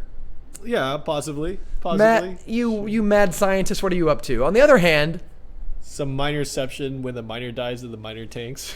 you know what's kind of key over here, though, is that aside from the Musketeer, nothing, and I guess the Fire Spirits, nothing in Apex's deck actually hits air. So what's going to kill this Lava Hound? Poison? Oh god. Furnace? You know what? I Yeah. love seeing new decks. I mean, Let's that's watch that's it. one of the I just- best advantages I think of at this Super Mario point- Cup Yeah. is seeing kind of cool decks being tried out by top level players, and I want to see how Matt is planning to pull off this mirror Yeah. Lava Hound Yeah. Rage deck. Yeah. Okay. Demonstrate to us. I feel like now we're the fool Penn and Teller, except it's now fooling Rainy and Rumham. Like, show us the magic. Can't BS a BSer, and I'm watching this. He can mirror poison for sure. He just lets that miner happen. I mean, there wasn't guards. There was mini P.E.K.K.A in the deck. But he's got that miner, bud. He's got to go start mining some people. Oh, yeah, go down that Musketeer. And it's interesting, too, because he just straight out plays the Lava Hound. First card. Oh, no. Oh, no. He's going to hit the guards now after. Wow, good blocking. The guards plus mini P.E.K.K.A. I'm sorry, guards plus Ice Spirit caused the mini P.E.K.K.A to retarget off of the Musketeer. Matt's running with the level 6 Musketeer, too. I don't know if you saw that. God. Level 3 mirror, level 6 Is this the same Matt? Yeah, I don't know. But This might not be the Matt from Reddit. I mean, maybe it is because he's being successful with these low-level cards, but we'll see. Apex Predator is supposedly also in Reddit Alpha. Yeah, I think so, too. So we've got a Reddit Alpha showdown between clanmates. Double mini P.E.K.K.A? The dream? Oh, no, that's way too... Okay, this mini P.E.K.K.A is just going to take the tower. Yep. Oh, it actually tanked up that Ice Spirit. Yeah, it didn't. The Ice Spirit didn't hold there in place. But Rage? unfortunately, Musketeer's going to do a crazy amount. What's this Rage using for? No. Rage does not affect poison. So like if you rage a poisoned area, it doesn't make the poison attack faster. Yeah. But it does make things like Furnace and Elixir Collector attack faster. When he says it takes an alpha to beat an alpha. I mean, I suppose we can't really argue with that. Oh, wait, there's mirrored barbs! Oh my god. So here comes 7 barbs into a poison. Look at Apex, he already had the poison queued up. What is going on in this deck? Why? Why is this happening even? Level 3 guards. Oh no, the Ice Spirit. Oh my god. That one barb is helping his friends. That's some saving private right in there. We gotta get to the tower, guys. I'll push you ahead. I'll never let go. Barbs. So far, it's not looking good for Matt. I don't. Those are near perfect towers from Apex's side. Yeah, he's in double elixir now. Is it possible to play the mirrored Lava Hound? I bet you double elixir is a really good time to play your Rage at least. Yeah. Because you get so much more effect out of Rage. Time. Minor Rage. Nope. That actually is just Matt is actually just playing with 3 cards in his hand. He's actually just playing with 3 cards in his hand. Yeah, that's the big downside of really situational cards like that. Like Rocket. I like Rocket, but it's hard to play decks with Rocket. There's some games with the Rocket just sits in your hand the whole time. Oh, wait. Oh, God. And you hit these points where you're just like, I have to play this whole game with only 3 cards in my hand because there's never a time to play Rocket. Please. These furnaces are just grinding it out. That might have been an oopsie doopsies. Ugh. That's a poison, takes it home. You know what? I can't tell what tasted grosser in my mouth. That Lava Hound Rage deck or this V8 Fusion Energy. Matt, I don't know what happened there with that deck, but I like to believe that was a real good one. The same thing. You killed Rainy. You killed Rainy with that deck. I have the same feeling about that deck as I do with Nader's deck. Just I want to see more games with it, just to understand it a little better. Just to make it so that I have more faith in this deck building right now. I want to believe, Rumham. Yeah, I do. And the tough part about this format, whoa, we got to watch this game. Oh, I'm blind right now. I can't see. Oh my god, I'm going to put this game up on the match preview. But, like, that's the downside of the double deck format is you have to bring 2 decks that you know you can win a game with each of them. And while it's cool to experiment with games, I kind of feel bad for Matt there because if he's going to go deep in this tournament, he has to win at least 1 game in every single match with kind of a situational weirdo deck, right? Yeah. But let's talk about something that I mentioned last week. I said I'd like to see more from the Super Magical Cup. Well, we've got one right now. It's Brainy Dude Odyssey. It's another game from their match. But what I didn't know he's making units. Is that Odyssey is playing a spawner deck. He's making units. So we've got the triple legendary. We're playing StarCraft now. Yeah, I like this though. So no collector, but instead of Elixir Collector, he's going to be playing Barb Huts, Goblin Huts, Tombstones to really try to build up this overwhelming advantage. What's interesting is that Brainy Dude is not running the sort of furnace-based miner decks that might be able to keep up in the sense that, like, if I play Barbarian Hut and then you play Furnace opposite it, those Fire Spirits do a really good job at wearing down those Barbarians and preventing them from ever doing a lot of damage. But without that, I think Brainy Dude is relying solely on things like Princess and maybe Ice Wizard to generate that defense against the spawner decks. Yeah. But with Miner and Poison on the enemy side, what do you do? Will that even work? Yeah. Right.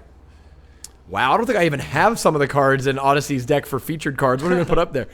Let's say if it's Miner versus Princess. Because if the Miner and the Poison can keep the Princess off the board, then I think Odyssey wins this game. Yeah. Otherwise, I don't know. We'll see.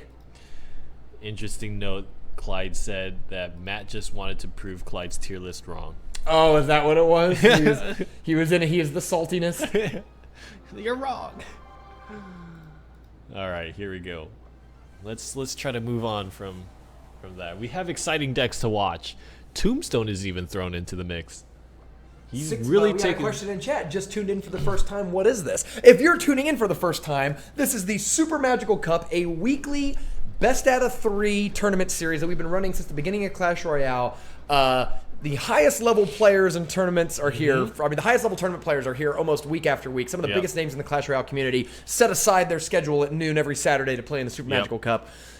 We are watching a match in group play. We are quickly getting to the top 8. I think we'll be in the top 8 here in about a little bit, in about half hour or so. And we'll cut to the top 8 matches. We watch every match in the top 8. And all the way through the finals. The winner each week gets $200 in Amazon gift cards. The second place player gets $100 in Amazon gift cards. Third and fourth walk away with $50 each. And there is a point system that keeps people, that we keep track of performance week after week. And we have a Season 2 championship on September 24th.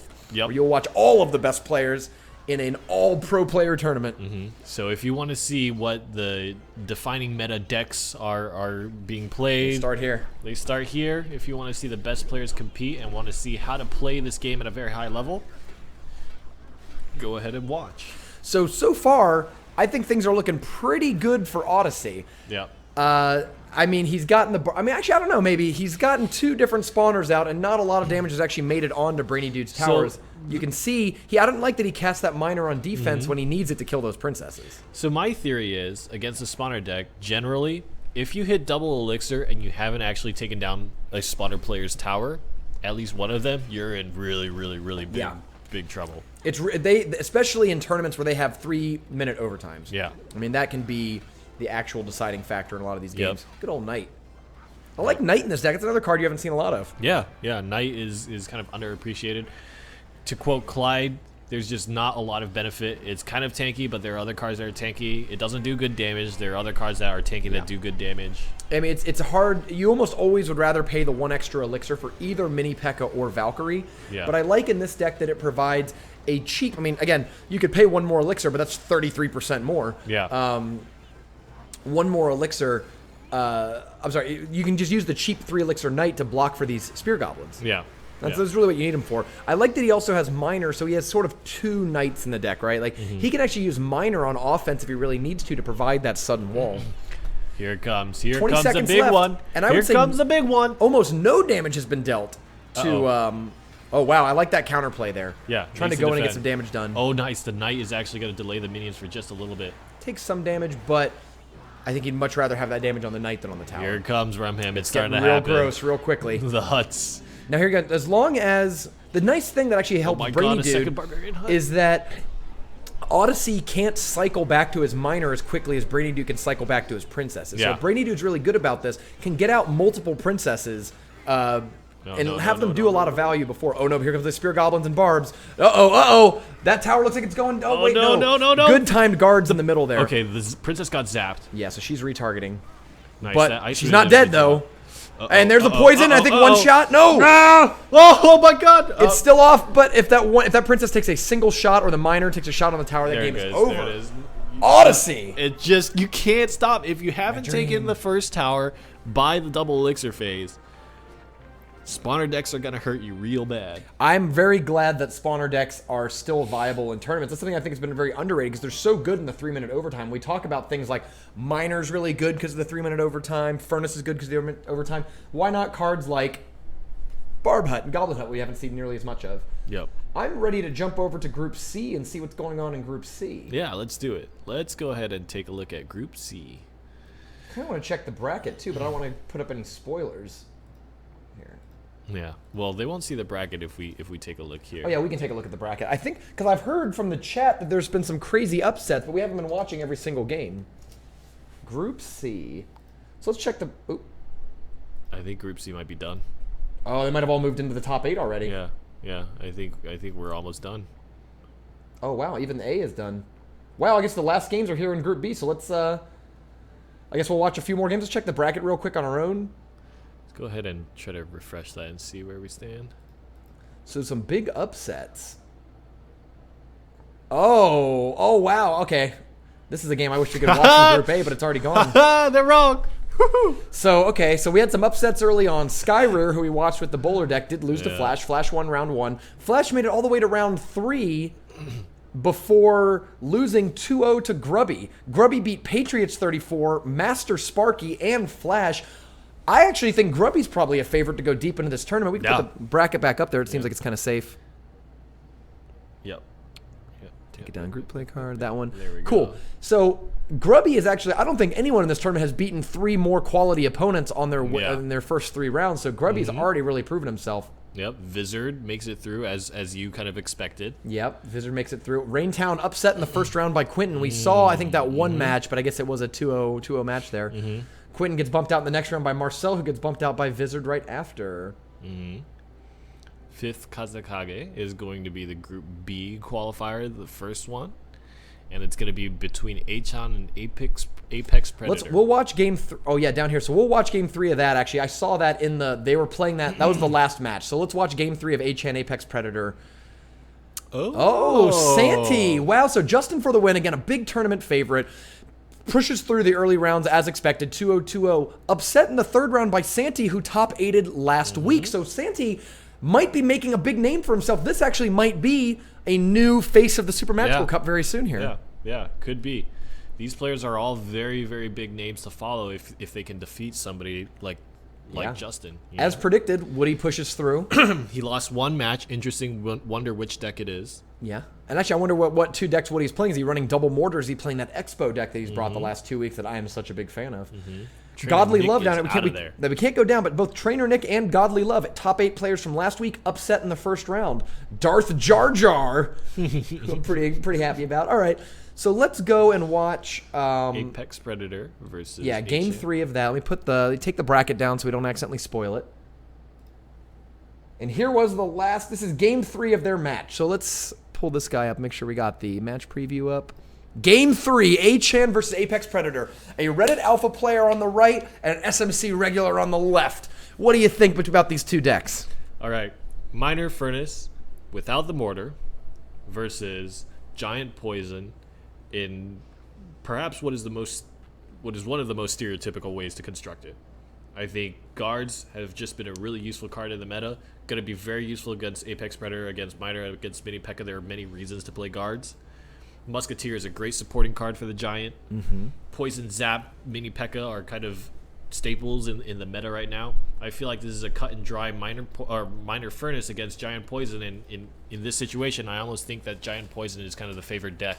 So Achan is actually running the Shanghai Giant deck that we were talking about earlier, the 10,000 player Shanghai tournament cut down to eventually a top 8, and in that top 8, we saw almost this exact deck list played by over half of the top 8. Yeah. So I'm really impressed to see this deck go through the meta. I played it on my stream this week. It's very strong. I won like 5 games in a row with it. It was really dumb. So I expect Achan to perform pretty well here, but of course Apex Predator is playing another very, very strong meta deck. So I'm really excited to see who wins between this. Sorry about the construction sounds in the background. They're building our new studio. The Super Magical Cup is going to have its own studio very soon, and we're looking real professional. We're going to have to start wearing suits and ties. Oh, no. But until then, you're just construction sounds behind us. Sorry about that. All right. Yeah. All right, let's go ahead and take a look at this match.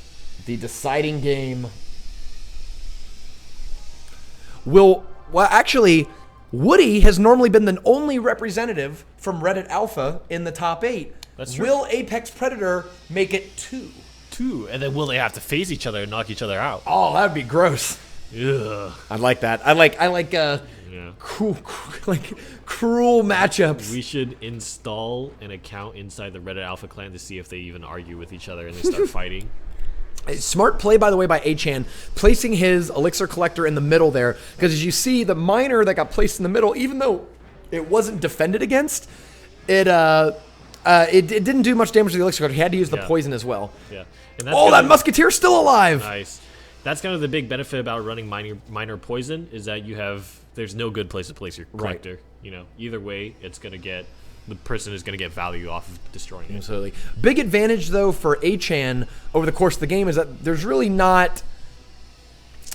no Inferno Tower or Cannon or any of those other things that really draw the Giant off of its path. It's really just the Furnace But the furnaces can be grinded out with things like Musketeer, Poisons, and those other things. Of course, the Princess is doing such great work. You have to wait for the Princess to get close enough to just kill her with something else. Yep.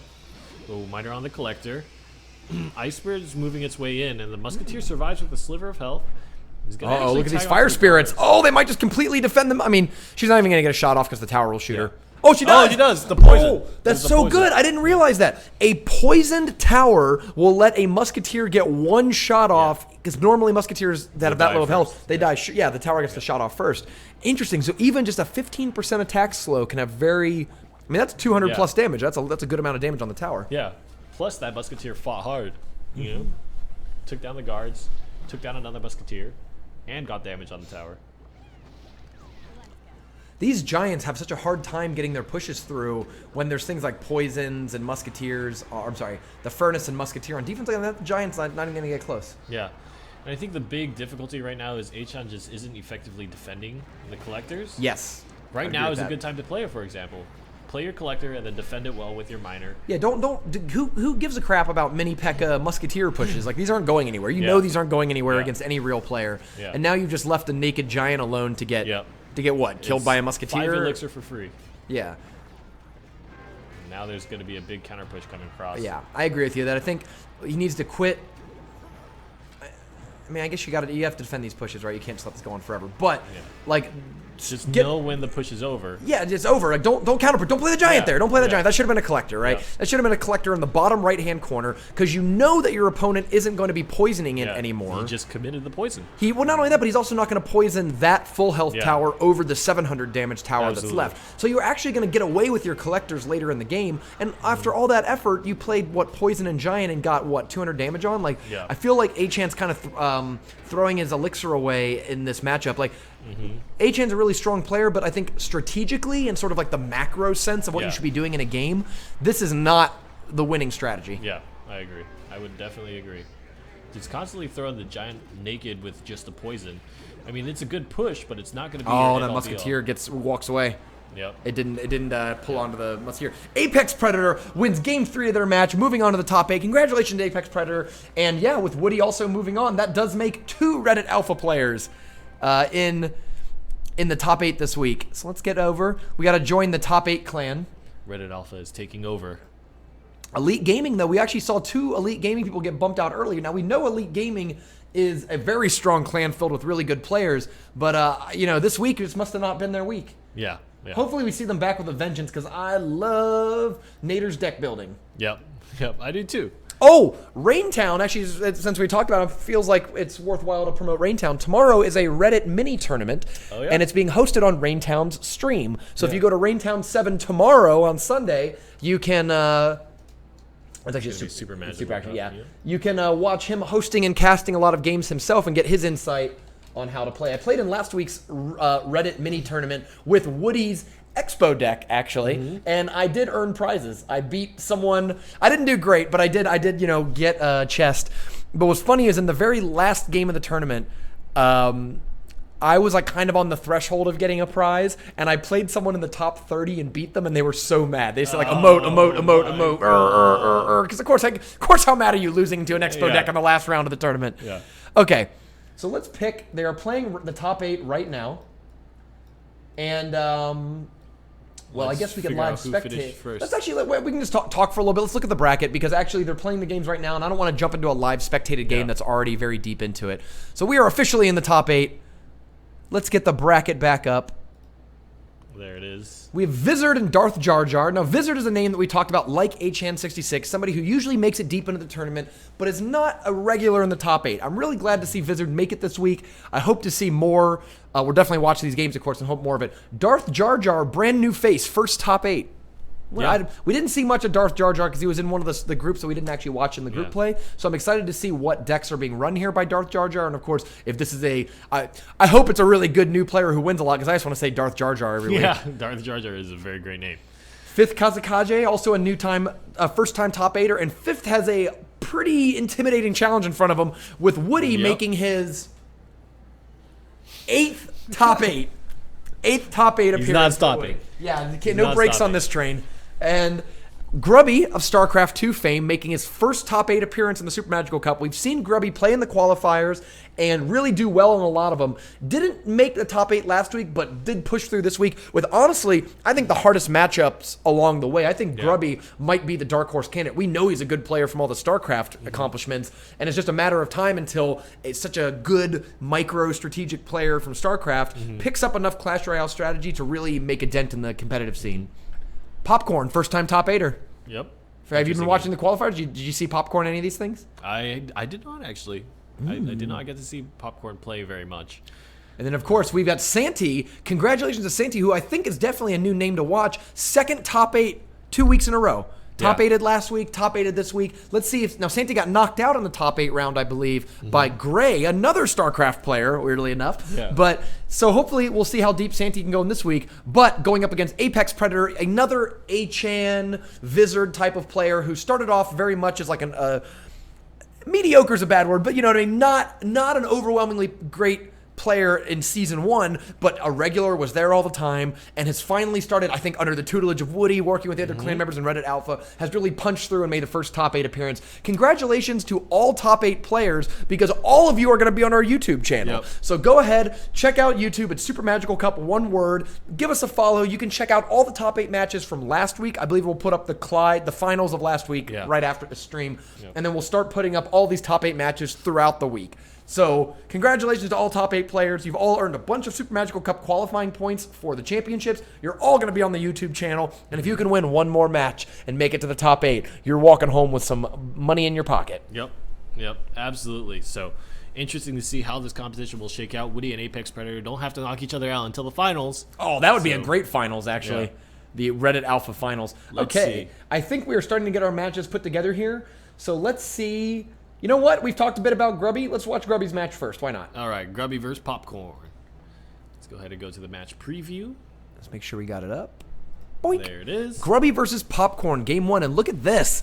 Is this a mirror match? Minor Giant. An exact mirror match. A card-for-card mirror match in game 1. Actually, so that's interesting because I thought Minor Giant was a little more innovative. Yeah, I wonder what happened this week because this looks like the Shanghai deck, except... The Shanghai deck ran Princess instead of Minor. So I don't know what happened that people started running Minor instead of Princess, but apparently it got popular enough that we saw quite a bit of it so far in the group play. And here we are with a card-for-card mirror match in the first round of the top 8. Yeah. So let's pick out some key cards. What do you think we got here? So I would say probably either the Mini P.E.K.K.A. or the Guards or the Musketeer is strong for Grubby. I think that the Giant is definitely a big key point. There's just so many elements to this deck that are dangerous, right? Is it going to be the Minor? Is it going to be the Giant that makes a lot of damage happen? Is it going to be the Minor that's tanking? Is it going to be the damage dealers that finally make their way through after all your elixir is committed, right? Yeah, I kind of also want to put up Minor Collector because both decks are running Collector with cheap cycles, and I imagine that the player who gets out 2 Collectors when the other player has 0 might end up being the winner of this game. Yeah. So here we go. Let's jump right into this. Make sure that the match is all set up. Grubby Popcorn, game 1. Eventually, it just comes down to how well you defend against the Minor, because Poison is almost a given damage. Yeah, Poison's one of those things where it's not an elixir advantage to do it. It's more of an inevitability thing. You prevent them from getting out too much stuff. Interesting choice from. I actually like that as a scouting Minor because, like, you're early on, you just want to cast something really cheap. Is casting a Minor on their tower just to see what they do about it or gain 500 damage any better or worse than putting something like a Musketeer behind your tower that may never actually materialize into a push? And we'll see. I mean, we'll see. I mean, I feel like at this point, Grubby he's on the back foot. He actually just lost that exchange. That's actually, a good point. But he has way more elixir, so what does losing the exchange really look like, right? Yeah. Like, at this point, now they're tied in elixir. Grubby actually has a little more, and he's willing to take just a little bit of damage. Actually, that's quite a bit of damage from the Giant. I take that back. But at the same time, having damage split across 2 towers isn't too terrible. Oh, no. The guards got in there, and actually you wanted those ahead of the Mini P.E.K.K.A., but they were behind it. Not good. Slight difference. The smallest difference would have changed the dynamic of that push by a large margin. Nice. Tried to zap away the towers, but the second tower... Ooh, I like that zap there. Only let the Musketeer get 1 or 2 shots off and prevented your Musketeer from getting targeted. Grubby's still playing from the back foot. Has to figure out how to convert his elixir advantage into something meaningful in terms of tower damage. Or keep building it up, right? Like, building it up until Popcorn is so much lower than elixir. But I do agree, it seems like Grubby has a ton of elixir. Now, this is a really great way. We always talk about investing your elixir. So what happens? Like, good point. How do you convert your elixir advantage into damage? Well, Grubby had about 5 more elixir, but you just don't want to attack arbitrarily. You kind of want to use that elixir later. So by playing the giant behind his king tower, he's guaranteeing that now, look, we're almost back up to 10 elixir here real soon. He can support that and build a 15, 16, 20 elixir push in a way that you couldn't if you just, I'm a few ahead, I just got to play something at the river. They're literally doing the same exact thing. Well, when you have the same exact deck, what else can you do? I do like the guards in front, though, to buy a little bit of time. Both players are having a really hard time guarding their collectors. And it doesn't seem like either player is being really aggressive in terms of poisoning them. But they're just minoring it up on each other. But we did say who's going to get 2 out when the other player has 0, and it looks so far that Grubby has the elixir collector advantage. So yeah, Grubby is still holding on to the elixir collector advantage, and the question is when is he gonna push his elixir into something where he thinks he can win? When is he gonna go all in, essentially? Right. Poison in the bridge is going to take down some of the supporting troops here that Grubby places. Ooh, this is looking like a pretty good push here for Popcorn. Guards in front of Mini P.E.K.K.A. and guards to block against the Musketeer for 1 shot. Oh my great gosh. Last minute. Yeah. That's some micro. That's some StarCraft micro right there. Yep. Just in the nick of time. Guard swarm. Guard rush. All right. Now, see, the miner coming down for Grubby is now no longer attacking the collector, so this might be a turning point for Popcorn, because if he can start to build up an elixir advantage and really defend it. Yeah, that's going to be really, really important right now. Maybe he needs to play another card to defend against that Mini P.E.K.K.A, and it's going to be Zap. And this is interesting because that miner has now tagged onto Grubby, so Grubby is actually, in a short moment, going to lose the elixir collector advantage. Yes. I mean, even though the 2 towers were shooting at it, that miner took way more than 3 pumps off of the collector. Here in his elixir advantage. Oh, wow. Oh, my gosh. Guards into poison. No good. But they live for a little bit, and maybe even they eat up just a few Mini P.E.K.K.A hits. It's probably not the thing worst. is, the second giant can be pushed in front of that Mini P.E.K.K.A in front of that guard right now. Wow, those guards and Mini P.E.K.K.A. Oh, the giant actually makes it. This is a lot of trouble for Grubby, and now he has to handle the miner. Cannot afford all this extra damage. He's within range of, I think, not 2 poisons, but definitely 3 poisons, and maybe like 2 poisons and a zap or something. I mean, at this point, Grubby needs to make sure that he blocks every single miner that comes down the lane. Or pops up next to the tower. Oh, wait, Popcorn missed that poison. Look at that. Oh, no. That's actually a very critical mistake. That's a huge problem. He's going to lose 1 cycle's worth, essentially. Oh, no. And now he doesn't have poison on the bridge. On the guard, you're right, like he has been this whole game. Oh, no. And he doesn't have the Mini P.E.K.K.A to play either, so this giant is actually going to get a good 2 or 3 swings in. And now he has to handle all these guards cards. are still there. Look at that. The guards are still coming in to clean up. The Mini P.E.K.K.A right there behind it. No! That shows you how tight these games can be. A single misclick. I think Popcorn had that game in the bag, but kind of threw it with an unfortunate mistake, and props to Grubby for having the wherewithal to take advantage of that. Oh my god, that's so tilting. Well, let's see if Popcorn can recover, right? Because the worst thing you'd want is to let that carry over into game 2. I feel tilted just from watching. Yeah, that's a very unfortunate. I feel so salty. Oh my god, that sucks. You know what's funny is this game's still going on. Oh, game 2 is still. Oh, it just ended. Okay, cool. Okay, cool. Woo-hoo-hoo-hoo. We're gonna be watching this one as close to live as we can possibly get. All right. We've got Grubby and Popcorn game 2. Now, it's interesting because, again, we run a 2-deck format. And the way that works is that every match, going back to the earliest group play, both players have to register 2 decks that are at least 4 cards different. And you have to win your 2 games, 1 with each deck. So since Grubby has already won with the Giant Poison deck, he cannot play it in game 2 and 3. Has to play it here. Has to play his other deck here. Now, it looks like we have another Giant-based deck. The carried over cards are Miner, Collector, Giant, and Zap, I guess. The other 4 cards are totally different. Very interesting different deck, though, because, like, 3 Musketeers is not Musketeers. Barbarians is not Mini P.E.K.K.A. They are not exactly parallel cards like that. And on the meantime, Popcorn's sticking with the same deck. It's going down swinging with that deck. And who can blame him, right? So we got Giant on each side. I kind of want to put up the 3 Musketeers. Because we have not seen a lot of those. We did it.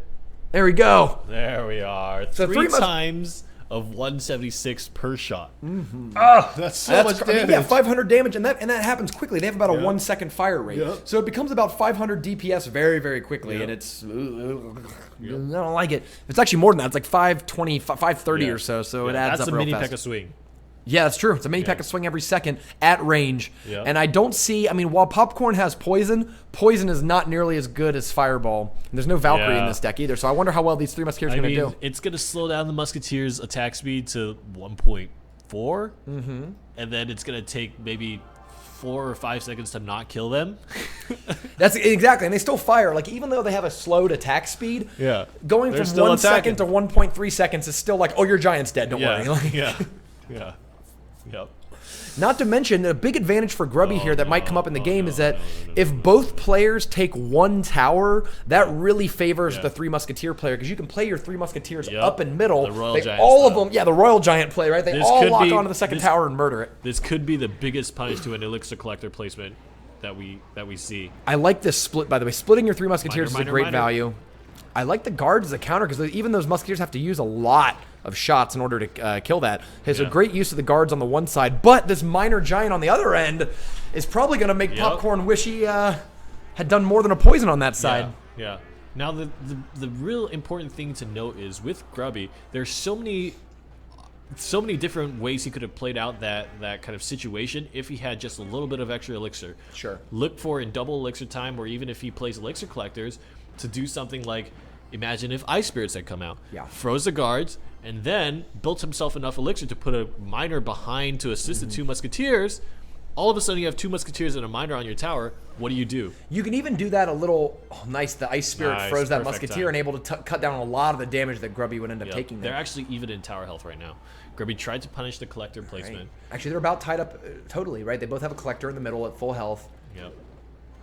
And Popcorn I decides think to Grubby cut out- might actually ignore that. He's just going to take that pump and Yeah. use that to all in with Three Musketeer, maybe. We'll I see. still think, though, that was probably really good for Popcorn. I mean, I would do that play over and over again. Yeah. Now, what's interesting is that Grubby could also split the Three Musketeers further back. He split them at the river, but I don't know, like, if you want to Split talk them at about, the river. oh, look at Oh, that! no, now that's those, actually not good. Those guards Yep. are done, right? And that was the thing that he used so effectively to counter the two guards on the other side. And actually, these Musketeers might end up shooting. I love how Oh, they're wow. really One split gave up now. Yeah. But they actually might, oh no, he used the Barbarians to block against the mini P.E.K.K.A. And I mean, these Three Musketeers are getting so much value because individually they're great basically card. 3-cost Musketeers. But I think we're underselling Popcorn. He did the same amount of damage. Like, they're actually tied up again, Yeah. right? Like, it's easy to forget that. Popcorn's actually might even be a little ahead here because he's still got a Collector from last time. Yeah, we'll So what'll see. happen here is if they, again, I think they might both take a tower, and then Yeah. we'll see what happens in double elixir time. I think Grubby is incentivized to play honest defense right now. He needs to use his Three Musketeers. Okay, so Nope, he's split gonna them. Yeah, I guess. Yeah. But that's crazy, though, because that poison actually, that's a great placement by Popcorn, because look at that. The Musketeers are walking along the edge of the poison. Yeah. And actually, wow, that was a great thing. Oh, my God, Popcorn's going to take Grubby's tower. It doesn't look like he's gonna be too tilted from last game. He's Yeah. coming back with a vengeance once that W. Okay, we'll have to see. I mean, I think Miner is a placement for Popcorn right now because... I don't, this is pretty scary. There's no defense on Five. either side. Oh! And then they're both going down with under Oh 3 my seconds God. left. I actually think that was a critical mistake in terms of kind of focus and tournament kind of nerves. Okay. If Grubby had played those Barbarians, he had enough elixir to play them. If he had just known that he would have taken the tower, play the Barbarians on defense against that Musketeer and cause the Musketeer to swing. Actually, taken even the Princess, you know, that might have bought him the 3 seconds he needed to win in overtime. What a poison right here, because even though that giant's moving forward, it's going to hold those things in the poison for a long time. And there's a princess in there as well. Yep, that was So what I'll very start to see valued. is I'm surprised that Grubby actually even played those on his side split. I would expect to see the next batch played right in the middle on the tower. Good defense of the Barbarians. Like perhaps now, like see, he's got him in his hand. He's saying, "Oh, the thing's gone."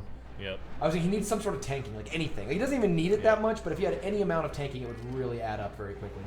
Nice. Poison is always the immediate response here. Yeah. Grubby needs to start recognizing that. I think he should split them up a little further. If you split the Three Musketeers up higher between where the towers are, they split up a lot sooner. They don't just stand in a line like that. Oh my God, Miner's surrounded by elixir collectors. With the two towers attacking the miner, especially the king tower, which does a bit more damage than a crown tower, the miner's not nearly as effective. Musketeer can be You put played it in on the the middle. aggressive position. Here they are. Here they come. Here they come right there in the middle. Boom, and they blocked it on the tower. Oh, but only two of them are, only one's actually shooting the tower. I think it's like But that's one. so much damage. 413 already. And here's the thing, even if you counter it, you take a bunch of damage while countering it. So how, for example, does Popcorn might stop actually it? win just by playing the Three Musketeers without anything supporting it now. I mean, Grubby might win just by playing the Three Musketeers without anything supporting Actually, it. I don't know, though. Those barbs can quickly run that tower down, but it looks like he might be Oh, wait, no, I'm sorry. There's his barbarians. So here we go.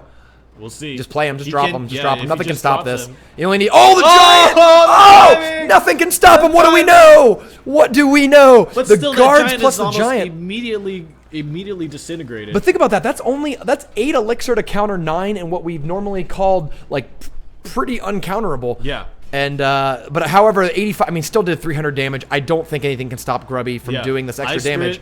Oh, one shot! Nice. There we go. Really smart play by Grubby to put the princess in the middle. You don't see that very often. You don't see the middle princess He just wanted the often. princess to lock on and fire. Yeah, and the splash damage is nice because even if something came in front of the tower, it would likely still hit the tower. Yep.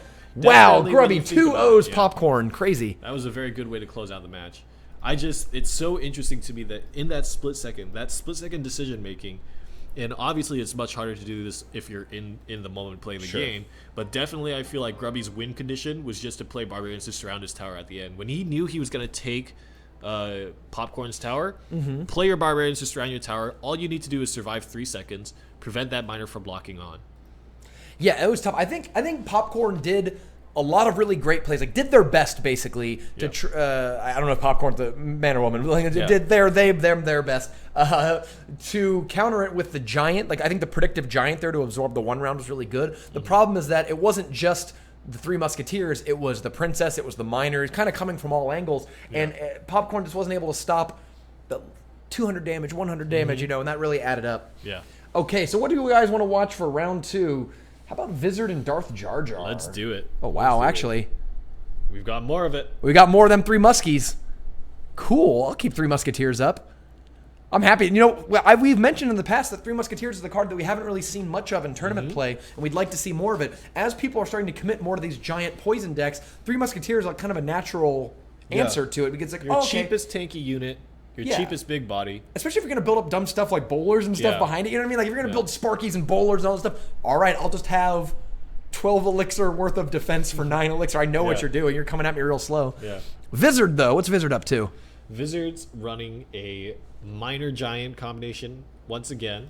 This time it's got Mini P.E.K.K.A plus Musketeer to assist. And it's a giant poison. I actually think that these 3 Musketeer decks are super taking advantage of the fact that Trifecta is not as popular as it was even just a few weeks ago. And those decks run Valkyrie. It's really the only deck in the meta that runs Valkyrie. You don't see a lot of it anymore.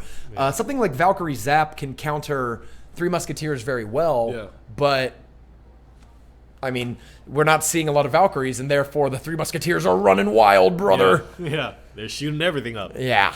So walking into the salon, causing trouble. Swaggering. Yeah. Vizard and Darth Jar Jar. Boink, boink. There we go. Elixir Collector and Darth Jar Jar's opening hand, none in Vizard's hand. We'll see. Interesting that Darth Jar Jar is also running with Knight, and that might actually be his attempt at filling a legendary card spot. Could be. I also think that Knight is one of the few, like for example, you can play Mini P.E.K.K.A or Valkyrie to counter Musketeers, but it's an even elixir trade. Oh, nice. There we go. Nice. Even actually counters Miner too. And he actually might have wanted to leave that. Vizard is one of those guys that plays the risky spot for his Miner. Got it. So we'll refresh the bracket up here and get the updated Grubby versus Popcorn match. So interesting to note, Giant is 5, Barbarians is 5. That's a 5 for 5 trade if you're gonna do that. But it definitely chews down the Giant really quick. But Yes. something to think about. But it definitely, and what I like about that is a counter, and we would say that Barbarians are much better kind of defensive Oh, there cards. you go. Oh, here's the split. Split him right at the Crown Tower. Right at the Wow, King Tower. Giant with 2 Musketeers is no joke. I think this poison's got to come down, especially if you're going to see the Musketeers in there, or the...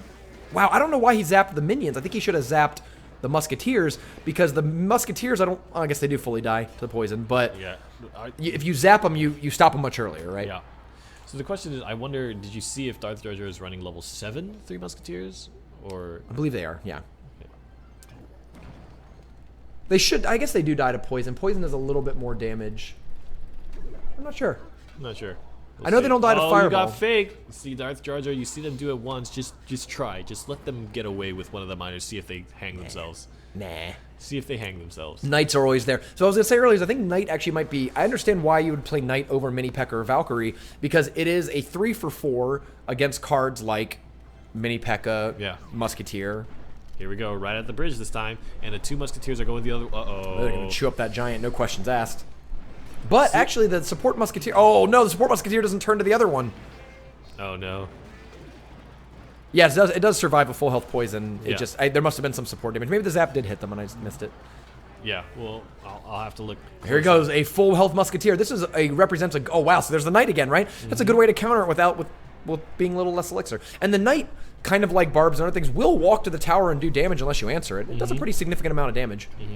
I think right now Darth Jar Jar, I mean, Vizard has given Darth Jar Jar many opportunities to kind of make big reads. And whether that's a bait from Darth Jar Jar or not, we'll have to see. But things as simple as, when you play your 3 Musketeers, poison on one side, guards on the other. There's Mini P.E.K.K.A. getting the swings in. Oh, no. And he's running away from the Knight even on top of that. 14 seconds left. I don't think Darth Jar Jar is going to be able to do 1,500 damage to Vizard's left tower in time, especially now with a slow deck like Giant. Mini P.E.K.K.A. Giant, and eventually Darth Jar Jar. I mean, I think that's one of the big things. Look at Darth Jar Jar's hand right now. 3 Musketeers, Elixir Collector, Zap, and Poison. There's just not really... you don't have any cheaper units to play. This is kind of a breakout day for 3 Musketeers. That's a card that I don't think we've ever seen top 8, or top 4 at least. And whenever I write those weekly reports, which you can find on Reddit, by the way, when I write their weekly deck reports, I don't think I've ever written a 3 Musketeers deck up. Wow, okay. So let's get to game 2 of their match. And this might be the coming out party for the 3 ladies. We'll see. So we got game 1 was right here. Yep. Vizard, Darth Jar Jar, game 2. Wow, they apparently played real quick. Oh, wow. This is probably really exciting. You know what we didn't know? Is that Darth Jar Jar's also playing 3 Musketeers. Oh, no. We're going to keep it up there because he's the red player now, and that's it. We're going to keep 3 Musketeers up there until they lose. Darth Jar Jar was the one playing 3 Musketeers in the previous game. Vizard was running the standard minor Giant. Oh, I'm sorry. Yeah, I get thrown off because the way we do our requests, they switch top and bottom to red and blue each time. Vizard is still running a very unique deck. Triple Legendary Hog, again, kind of Naders-esque fashion, I'm not sure. But it's weird. Was Darth Jar running it last time? You're right. Yeah. No, I'm sorry. That's this game. Yep, there it is. You're right. Vizard. Yeah. Okay, I'm sorry. Vizard was running the normal minor deck. So Darth Jar Jar plays it again. He's going down swinging with the same deck. Woohoo! Careful. You're right. Yep. Good call. All right, here we go. Match preview. Got it. Sorry about that. Yeah, I haven't had enough of my V8 Fusion energy. It's just been a very wacky day. It's been really hot. Pomegranate, blueberry. Yeah, it's like 95 degrees up here in Burbank, and buddy, I think our brains are melting. Yeah, brains with the lights and the lights on that. Oh man. Okay, so Darth Jar Jar. I'm keeping those 3 Musketeers up there. I still believe in them, even if they didn't pull it out last game. I believe in them too. But Triple Legendary Hog Rider, is this a thing, Rumham? Is this a thing? Triple Legendary Hog Rider plus Mini P.E.K.K.A. Wait, no. Vizard has Hog Rider, not Darth Jar Jar. Right. Oh, okay. Right, Triple Legendary Hog Rider plus the Mini P.E.K.K.A. Oh, I see. I gotcha. Plus the Mini P.E.K.K.A. Yeah, this is weird. Is that, does this even work? I just think that the Triple Legendary is so good that you can put them in almost any, like this might just be a Hog Cycle. It looks like a Hog Cycle deck, right? It's like Hog, Mini P.E.K.K.A, Zap, and instead of Goblins, you're just running Guards, right? Because they can't be zapped and they're still fast. And then it's like, what do I put in the rest of the slots? Why not the 3/3 Legendaries? They're all really good. Remember that conversation we had about Legendaries and just using all of them in a deck? There was a Reddit post of a dude. The guy had all 7. And he just used all the Legendaries. It was great. I had a lot of fun. It's fun. I mean, the funny thing is they go together a little better than you'd expect because Sparky and Log kind of go together. Minor plus Sparky's not too bad either. You know what I mean? It's just really, really tilting. All right, so Vizard is up a game, looking to take it down 2-0. The risky play, man. Just let him do it. Darth Jar Jar, just let it happen. So what Rainy's talking about here, I kind of just remember, I'm putting it together now. Yeah. What Rainy's saying is, if you ignore those miners, when people play the miner in that back corner next to the King Tower, if you don't answer it and just let the miner kill the Elixir Collector. Oh my god! Wow! What? The miner will turn and attack the King Tower, I think once or twice before dying, and that turns on the King Tower. Yep. And now the King Tower shoots along with the other 2 Crown Towers. So what I'm saying is, just let Give him one of your collectors. Let him take the +2 elixir trade, because what it'll end up doing is turning on the King Tower, which will make it a lot harder for future tanks to actually punch through a lot of damage. Yep, and especially Wizard happens to be running a Hog Rider deck. Oh, look at this. Interesting. All 3 Musketeers on the same side. We've got Princess and I think Poison and Zap maybe to... Oh, no, but not yet. Oh, no, the minions are really going to help. Wow, the guards and the minions do help clean up. Yep. Oh, the 2 Musketeers are still alive. No, the tower's done. The tower's done. Is it, though? Because the Miner is actually doing a really good job of cleaning up. Oh, my God, 49 health. That's close. That's a fireball. Oh, if Darth Jar Jar would have fireballed that Princess and the tower, he would have taken it down. Opts to wait for a little bit. Here comes the Knight Arena. Darth Jar Jar is definitely going to get that tower. It's just he might even be incentivized not to take it. Knight's actually really impressing me, to be honest with you. Like, Knight was a great answer there to Princess, absorbed a shot, killed her right away. Yep. We've seen Knight kill Musketeers and other stuff. Like, I think this actually might be an underrated card. Yeah, I think that there's a space for him.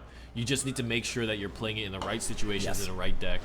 And really asking yourself the question is, if a different card was in the slot, would you achieve the same effect but better? This Mini P.E.K.K.A. might get a swing in. It does not. I would say Ice Wizard. So Mini P.E.K.K.A. doesn't one-hit Barbarians, but it leaves them with a very low amount of health. Yeah. So I think it was the Ice Wizard plus the Mini P.E.K.K.A. there were just one-hitting the Barbarians, and it let the Barbarians go down really fast, and the Mini P.E.K.K.A. threaten the tower. I really want to see Darth Jar Jar, and he's playing Elixir Collectors right now, so I think that's a smart choice, but I really want to see Darth Jar Jar trying to invest Elixir in the other side, and exactly like what he's doing right now. I think it's smart to get the double Collectors out first. And okay, there we go. So the Princess is done. Now, if he can just defend. Nice. And actually, that's a great card to defend against both of these. Oh, the Zap is going to make it really dangerous. Wow. Oh my God, and the Mini P.E.K.K.A. is still alive. Oh, it doesn't though. Okay, he can actually play 3 Musketeers, and guards are already out on the field. Yeah, I think from this part, those guards are kind of safe. And the Fireball was... Wait. I almost think... Oh, there's no poison in Wizard's deck. Yep. That's right. So I think Darth Jar Jar Zap on these guards. Something. Fireball takes it out. 2 Musketeers coming across. Yeah, I think what happened is Darth Jar Jar just realized, like, oh, he doesn't have poison. He doesn't have Fireball. I just need to go. Just put them all in the same lane. Why not? Oh, no. Darth Jar Jar. Those 3 Musketeers finally take a game home. Oh, my God. Excellent. So tied up 1-1. Wizard got Darth Jar Jar's first tower down to 11 health within the first 20 seconds of the game, and then ended up losing. That's a very good point. Once you take the first tower down, the second one becomes incredibly easy for a 3 Musketeer deck. That's just one of those things where you, like, if you're a 3 Musketeer player, you live in fear of counters to 3 Musketeers, right? Like, you, early on, it's tough to cast 3 Musketeers. You got to split them up and stuff because you're afraid of fireballs, poisons, Valkyries, freezes, zaps, those kind of things. People can counter it theoretically with zap and fire spirits for 4 elixir to kill your 9, and that's just like, ugh, I lose the game right away.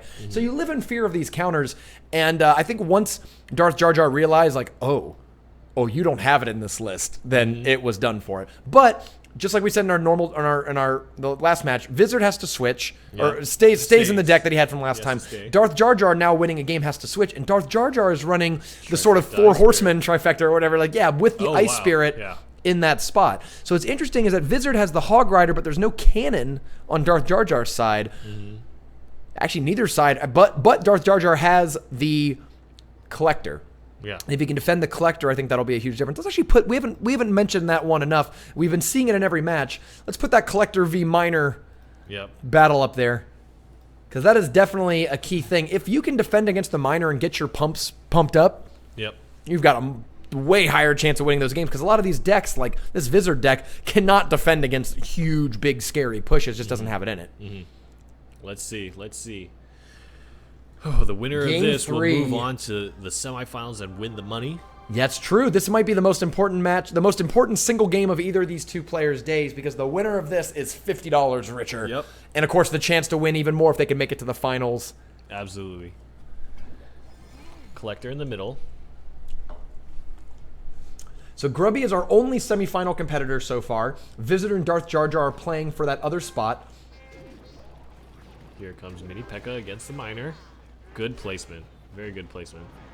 Oh, I love that. I've been seeing so much zap play when it comes to Mini P.E.K.K.A.s, because Mini P.E.K.K.A.s 2-hit each other. They go 1, 2. Well, if you can zap the other Mini P.E.K.K.A., yours will always win. And then it keeps you with a half a health Mini P.E.K.K.A. to keep pushing with. Oh, wow, that Ice Spirit turned back around to attack the guards. The interesting thing to think about mini P.E.K.K.A duels is that it's not necessarily the amount of damage that wins the fight. It's just preventing the other mini P.E.K.K.A from swinging. So things like Ice Wizard, things like Poison, things like Zap are what's going to win you that duel. Things that are not going to help you win the duel are things like Spear Goblins or Archers or whatever, or Musketeer even, you know. Oh, missed with the mini P.E.K.K.A, wasn't able to defend it. Yep. Hog Rider coming across, pushing the Valkyrie. No, the cannon is actually going to turn it away. Mini P.E.K.K.A onto the Hog Rider, but it's going to get frozen, and now that cannon is being taken down. Musketeer in the back doing a lot of damage. Kind of in the ideal spot. Hog Rider even gets a few swings itself. That Musketeer's just been sitting on the bridge out of harm's way doing a lot of damage, and the guards are on the other side, unfortunately. I'm going to use Ice Wizard. So Ice Wizard's used his big old body to tank for that. Yep. So guards are a card that we've seen so much of in tournament play in Season 2. Guards, if you don't have yours leveled up all the way to tournament cap, at tournament cap, they take 4 shots each from a tower. It takes 1, 2, 3, shield breaks, then 1 more to kill the body. If you have tournament capped guards, they are such a good, like, gumming up sort of card. Like, if you need to protect your mini P.E.K.K.A from a lot of tower shots, guards are one of the best ways to do it. Here comes the three-headed push that we're so familiar with. Oh, interesting that he didn't play the mini P.E.K.K.A for the Hog Rider, but the cannon placement was ideal, and so double towers shooting on the Hog Rider will take it down pretty quick. And this is a pretty imposing counter push. Actually, I really like. Oh, the Ice Spirit! The miner jumped in there and blocked the Ice Spirit, and even though it didn't do much to the collector in the middle, I think that was worthwhile in terms of stopping the counter push. This Princess shot will kill the mini P.E.K.K.A. Oh, actually, Hog Rider was able to avoid a lot of damage, but the mini P.E.K.K.A takes a swing. Great zap. Hog Rider makes it through. Wow! Dark Jar Jar! Oh my gosh! And I think that's it's not 1 poison, but it's a poison and a zap. So I think Darth Jar Jar with 20 seconds left, if he can just play defense with one of the best defensive decks in the entirety of Clash Royale, can just grind this game out over the next 30 seconds or so. Man, Wizard's defense was doing so well. Right. But just that final nail in the coffin was the cannon placement. 18. Oh my gosh. Where's that zap? Not in hand. He needs to cycle. He's got another poison coming up. And that Hog Rider got Ice Spirited right at the river, and there we go. Darth Jar Jar drops game 1, comes back to win games 2 and 3 with a 3 Musketeer deck and the very popular Trifecta 3 deck. Musketeer decks. So I kind of like this. 4. You're right, because Grubby ran 1 as well. Yeah. Wow. I'm gonna get a pen and start writing these decks down. Yeah. It's interesting to think about because that game came down entirely to cannon placement. You need to be able to do enough damage to the Hog Rider fast enough, whether that comes from cannon placement and the tower shooting the Hog, or whether that comes from the mini P.E.K.K.A plate in front of the Hog Rider to chunk it down. What ended up happening was that cannon was not placed in a situation where the second tower could shoot at the Hog Rider. The Valkyrie was defending the first. The cannon plus the mini P.E.K.K.A tried to take down the Hog Rider, but it was so healthy that it ended up still getting 3 swings on the tower, and that's all the difference that counts, right? Poison starts being a very, very real threat at that point. Poison, I think, does 220 damage at tournament cap, and that, 2 of those is 450 damage. You get them down to 600 less damage, you just know. Like, between Miner, Zap, and some of those other cards, you just know you're going to be able to grind them out. Let's move on to the next game. What do you want to watch? We got 2 Reddit Alpha games, and I know that you're thinking that these Reddit Alpha people might meet in the finals. So what do you think? Do you want to watch Woody 5th Kakaje or Apex Predator Santi? Let's watch Woody. We haven't seen Woody today. That's right, Woody was out last week, and we didn't watch any of his early match games. I know the crowd is probably thirsty for some Woody battles, and I haven't actually seen what decks he's running this week. Yeah, we'll see. Okay. We'll see. Okay. So this is as expected. This is kind of his Season 2. This is the Season 2 version of Mortar, for sure. This is Woody's evolved form. I talked to Woody a little bit about, how he feels he's grown and developed as a Clash Royale player and what his strengths are. And he's a player that overall, Siege has kind of been attached to his name. But really, in his heart of hearts, he just identifies what is effective for him and what helps him win, and that's how he describes himself, right? Sure. So other people will describe him as Siege. Woody just describes himself as a player who understands what wins and plays that. I definitely think he when I talked to him on my stream as well, he did mention that he likes to play cards that maximize the chance of the opponents making mistakes, and Mortar was really one of those cards. Not just because people are unfamiliar with it, but because it forces a lot of these defensive, sit back, build my big tank up decks to come out of their comfort zone and start attacking now. You see a Mortar, there's no I'll get to that in 20 seconds, right? Like, you have to sell the farm and get rid of it immediately. And a lot of people just struggle with that, and I think that's where he capitalizes on their mistakes. I really love, by the way, his Tombstone play. He's one of the few players that we've seen run a lot of Tombstone in Season 2, and I'm impressed with it every single time I watch him play it. His tombstone placement is really, really kind of top notch, and he's able to really make good use of it defensively and aggressively. He makes sure he gets all the value he can out of every single skeleton that pops. Meanwhile, 5th Kazekage is running standard triple legendary pretty much. Trying to think what could be important here. Besides, of course, the miner and a few other things, let's actually put it down to a princess. I think if Woody doesn't have a good way to get rid of these princesses, he's going to be in trouble. Yeah, and I can bet you that Woody will be very effective at dealing with princesses, because if Mortar is one of those cards that he's known for, Princess should be the other one. It's a good point. He actually has played Mortar Princess together in almost every Mortar deck I've ever seen him play. I personally want to play Mortar on my free-to-play account, but feel like I can't without Princess. But after seeing some of these Furnace games, Mortar Furnace, that might be something I do on my free-to-play account. All right, Game 1, Woody 5th Kazekage. And we are looking, the winner of this match will go to the top 4. Oh, no. Okay, 2 of them survive. That's not too bad. Wow, and he one hits the tombstone. So is Elixir inefficient for Woody, but he's going to try to convert that by playing the miner. Those 3 skeletons are going to really punish this really quickly. Wow. That's another thing that's been cool about Tombstone, is that normally those skeletons just run off and die, but if you can make use of it with a sudden mortar. Oh, nice. Good wow, tap. Single shot. Yeah, I like nice, that. And the counter. Oh, wow, and he returns the favor. Never lose. Woody will never lose. Woody's princess play is like top 5 in the entire world. Like, I feel like I just see him pull off so many goof tricks with princess. He knows instinctively when he plays a princess or when the opponent plays a princess what they're trying to do with it, and can kind of move diagonally to their plan and cut them off. Yeah. Okay, Woody was hovering the mortar. He needs to play in front. No, he actually doesn't have the elixir to do so. Looks like he's just letting that happen. Yeah. Yeah, he didn't have the cards in hand either. He wanted to play the mini P.E.K.K.A. against the miner, and then he played the mortar, and he was just basically out of elixir at that point. Yeah. So let's see. That's well, the fire spirits are gone now, so I really like the idea of trying the minion horde. Oh, and look, I like how he plays, even though he plays the minions, the miner on the inside of the tower so that both towers attack it. He did that specifically to draw any sort of distraction from some of these other cards. Yeah. Maybe Ice Sphere is going to be used. Okay, takes down the princess first. No, he missed it. Yeah, but actually, the Ice Sphere has enough hit points that he ends up helping out with both there. But I see what he was trying to do. He was trying to have it attack the princess first. Yeah. 5th!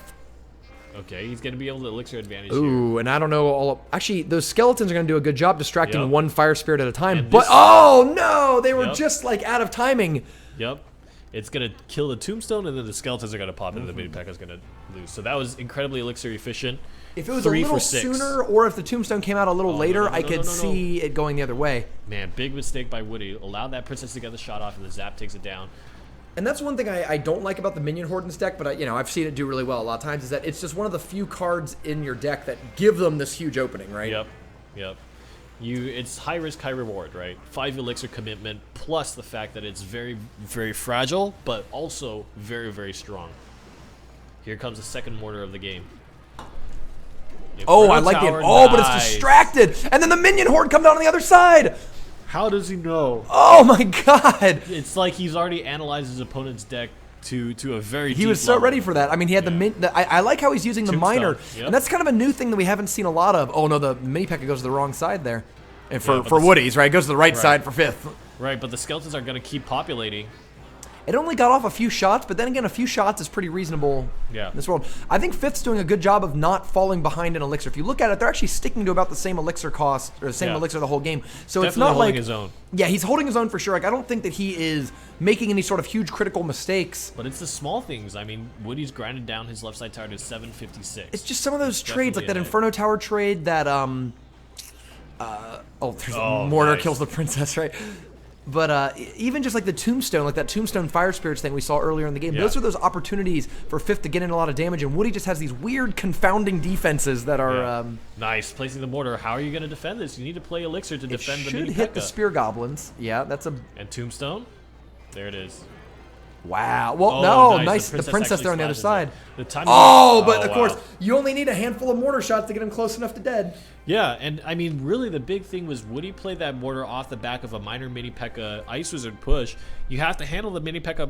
Ice Wizard plus the miner. You don't have enough elixir to play against the mortar immediately. The mortar will start helping the miner and the mini P.E.K.K.A. take down whatever defensive troops your opponent plays. If you don't play enough troops, the miner tags onto your tower, and then all of a sudden you're in a world of pain. Definitely. I mean, it's one of those things where it's sort of inevitable. It's kind of like Hog Rider, where like 4 elixir for 1 or 2 Hog Rider hits is like maybe not the best thing you could be doing. Yeah. But over the course of a game, like at some point a tower is going to hit 0 and you win. Yeah. Like as long as Yeah. you can defend well, and Woody obviously defends very well. And we were wondering what the other deck was. Sure enough, he's still playing the Expo deck. Now, this is funny because if Mortar is Hog Rider, Expo is a lot more of equivalent to something like Royal Giant, Yeah. where I think what he's going to do with this deck is not... I've played this quite a bit on my stream, so I'm somewhat familiar with this list. What to look for is that he's going to play his Elixir Collectors and try to pump up. If the opponent plays any sort of Furnaces or Elixir Collector, something like that, he's going to rocket it. If the opponent plays anything behind the King Tower, like an Ice Wizard or a Mini P.E.K.K.A., rocket it, right? And then eventually get to a situation where he can set up an Expo and a Tesla Tower together. It's 10 Elixir, but if you can't answer it, that's 1 whole tower... From 100 to 0, dead. Would like to take this opportunity to have a short hiatus and talk about the meta timeline videos that are coming out soon. We're going back in time from him. That's right. We're taking a journey. So a new series on our YouTube channel, exclusively on YouTube, is called Meta Timeline. We put one up already. We're going to do another one. We're going to shoot another one right after this and put it up on YouTube. So tune in later today. We go back to the start of the game and talk about what the game was like, what the meta was like. We look at videos and talk about the patch notes at the time. We're going to make one video for each balance patch going all the way back to February, I believe, or back to January when the game launched. Yeah. I believe today's video will be on the February 2nd balance patch. And we will the way see back a then. very familiar card. That's right. We're going to talk about, because back early in the game's life cycle, Expo was the best deck, and Expo mirror matches were very common. So if you've never seen an Expo mirror match, you'll see it on today's video because we got some footage of it. We had to dig all the way back to early February before Global launch to find this old meta that was pretty cool. All right, so I'm going to put let's take a Expo look. up for Woody, and for 5th Kakage. Let's see if we can get that miner. I think if he can use the miner really well and keep Woody from pumping up, that will be a big difference in terms of whether or not Woody can ever even have like 10 extra elixir to do his Tesla Expo plan. All right, let's take a look and see how this game will pan out. Woody currently leading 1-0, possibly as expected. We'll see if Woody will make it to the semifinals again. Hit for his what? 50 8th million appearance? times. Yeah, 8th. You're right. And not there. only that, Woody has never lost in the top 8 round of one of the Invitationals. He lost in the top 8 of the championship, the Season 1 championship. Yeah. But every single one of these weekly things that he's ever made the top 8 of, he's made at least the top 4. The consistency is overwhelming. I really, actually, another cool advantage of this deck that Woody plays is, we mentioned earlier that Valkyrie is really powerful, but only really seen in kind of the trifecta decks. I love that this deck runs Valkyrie. Oh no, because Miner it doesn't have a defense. He's lost his Elixir Collector. You're right. Elixir, well, yeah, Elixir is he's definitely gonna down. trade with Crossbow. And let's see, because this Expo is actually going to attack that high health. Barbarians? Oh, okay. Wow, the Barbarians come in at the exact last Danger minute. time, danger time. But here we Play the go. Fire Spirits. Uh-oh, the Fire Spirits no, come in. That's so much health on the Crossbow. You're right. He can zap and play. And he's got a Tesla, too, if he needs to. to.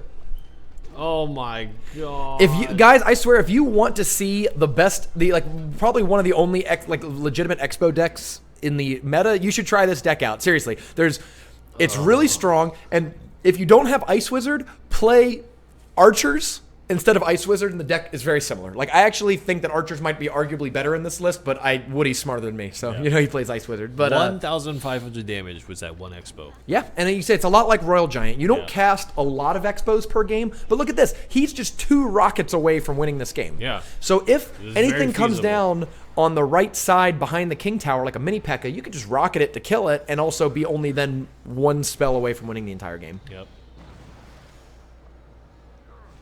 Although, to be fair to 5th Kakage, that tower could take a lot of damage real soon here, especially if... he has a very big damage. Uh-oh, let's see what comes here. Is he going to drop the barbs? He does drop the barbs.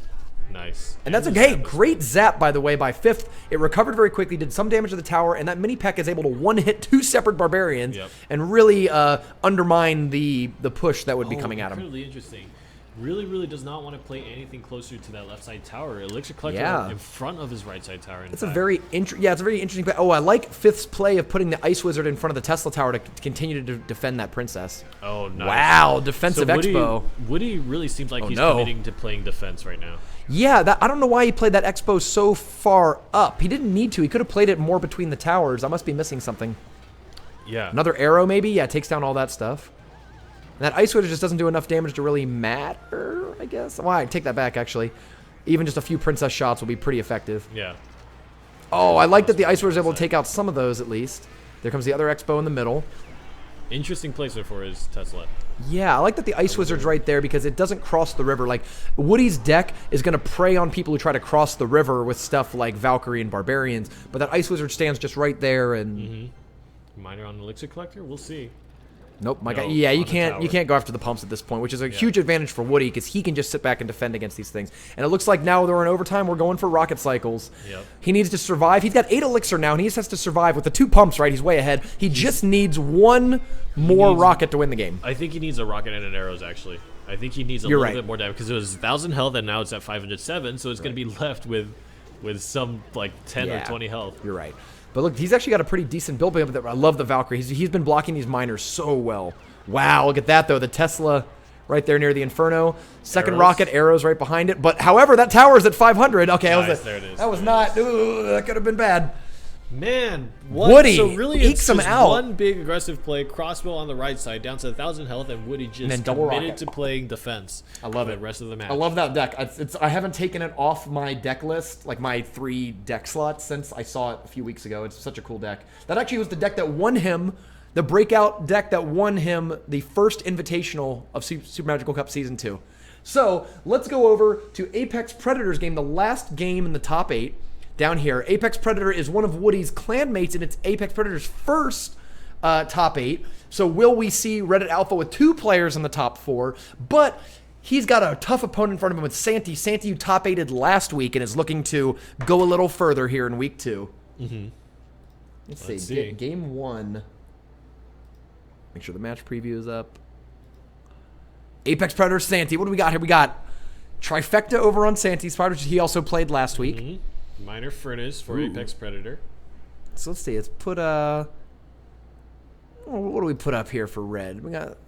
I wish we had Valkyrie. I'm gonna make one of these. I'm gonna make Valkyrie for one of these featured troops because that is a very, very, very underrated card. I think Valkyrie and Furnace are 2 good ones. Let's put the Hog Rider versus Miner. Oop. How oh how. Oop. This is actually, you know what, though? I don't really know who is a clear favorite in this game because both of these decks are very popular meta decks. I don't know exactly where the matchup breaks down here, but these are just 2 like solid decks that are both very popular amongst people. Worth mentioning that aside from the 1 miner in the Furnace deck, no legend, only the 1 legendary between both decks. When last week we saw a top 4 where every deck in the top 4 averaged 2 or more legendaries in it. It's awesome to see some of these other non-legendary win conditions start to take hold. We saw 3 Musketeers and 2 of the other decks, and then of course, we're seeing the return of Trifecta this week. It's going to be really interesting. Hog Rider is what I would consider a very fragile card, and I think Furnace plus Mini P.E.K.K.A do very, very well to kind of hamper its effectiveness in that way. So we'll see.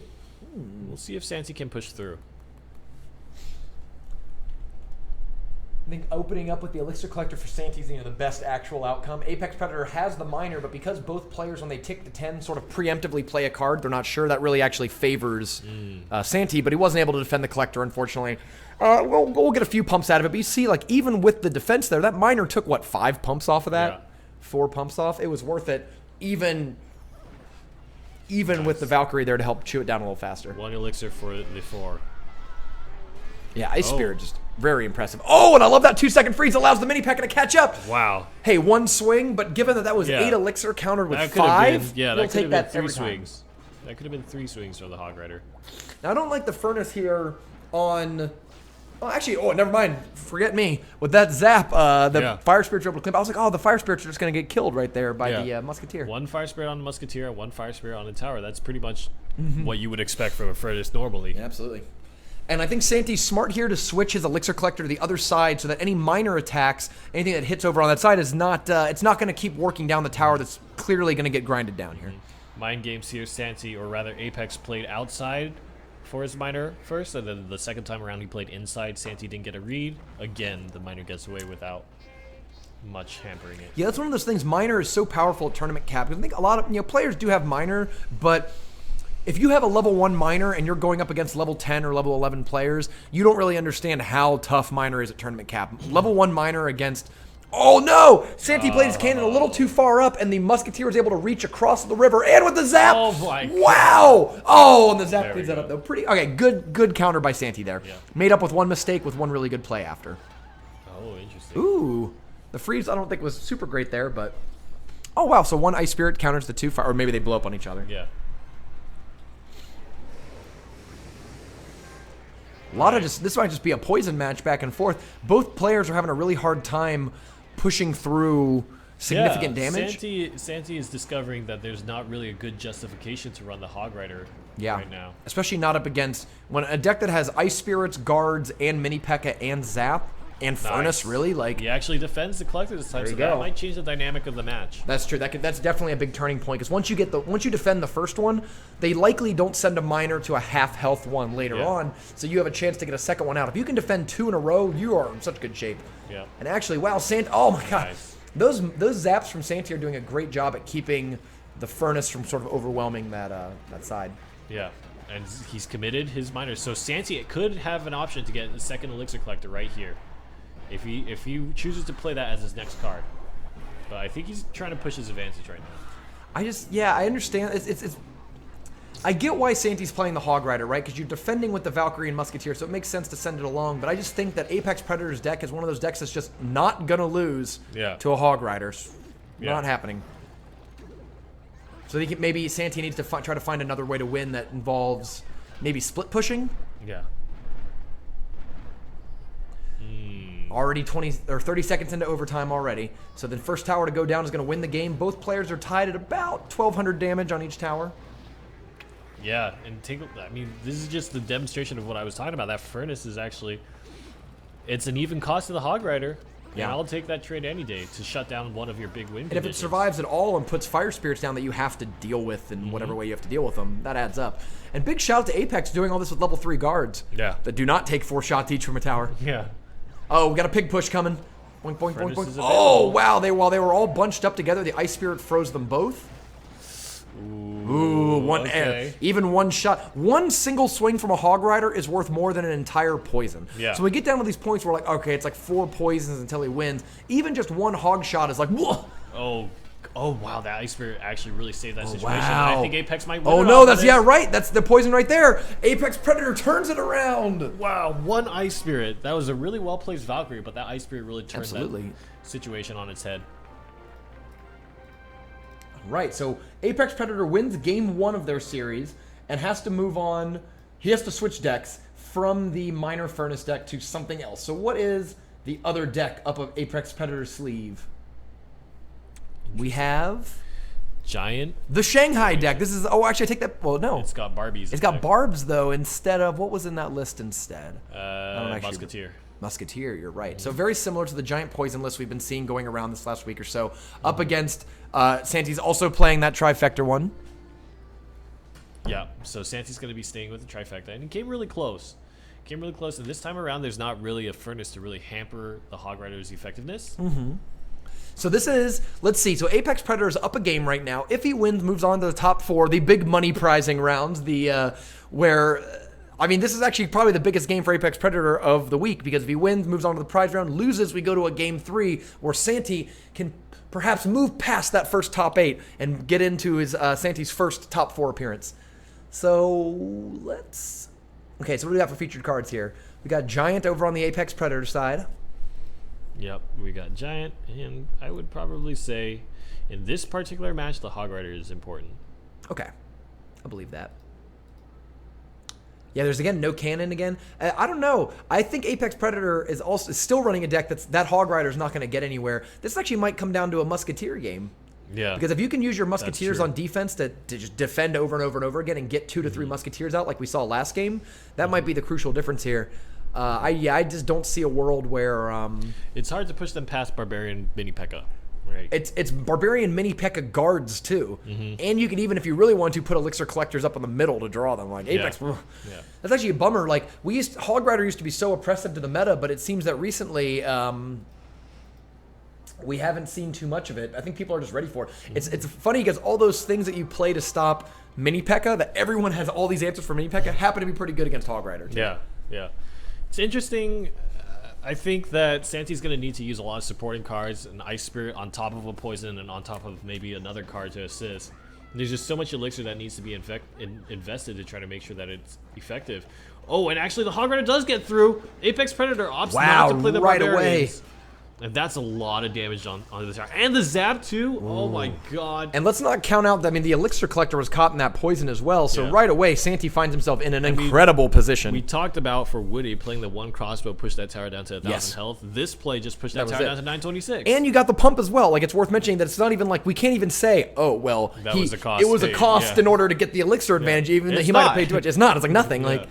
Apex Predator just got dunked. The first Hog Rider. But here comes down. Here what's interesting is that Santi opts to play a Collector when already facing down a Princess Musketeer push. So the Giant in front of that has suddenly turned this into a very scary push. Yep. And it's like you mentioned, I think, in the previous broadcast. Wow, the Mini P.E.K.K.A. is going. Look at it go. Oh, my God. That might have been the wrong time for Santi to play. I mean, we talked about getting punished for playing a pump, but whoa, it's still going. Oh, no.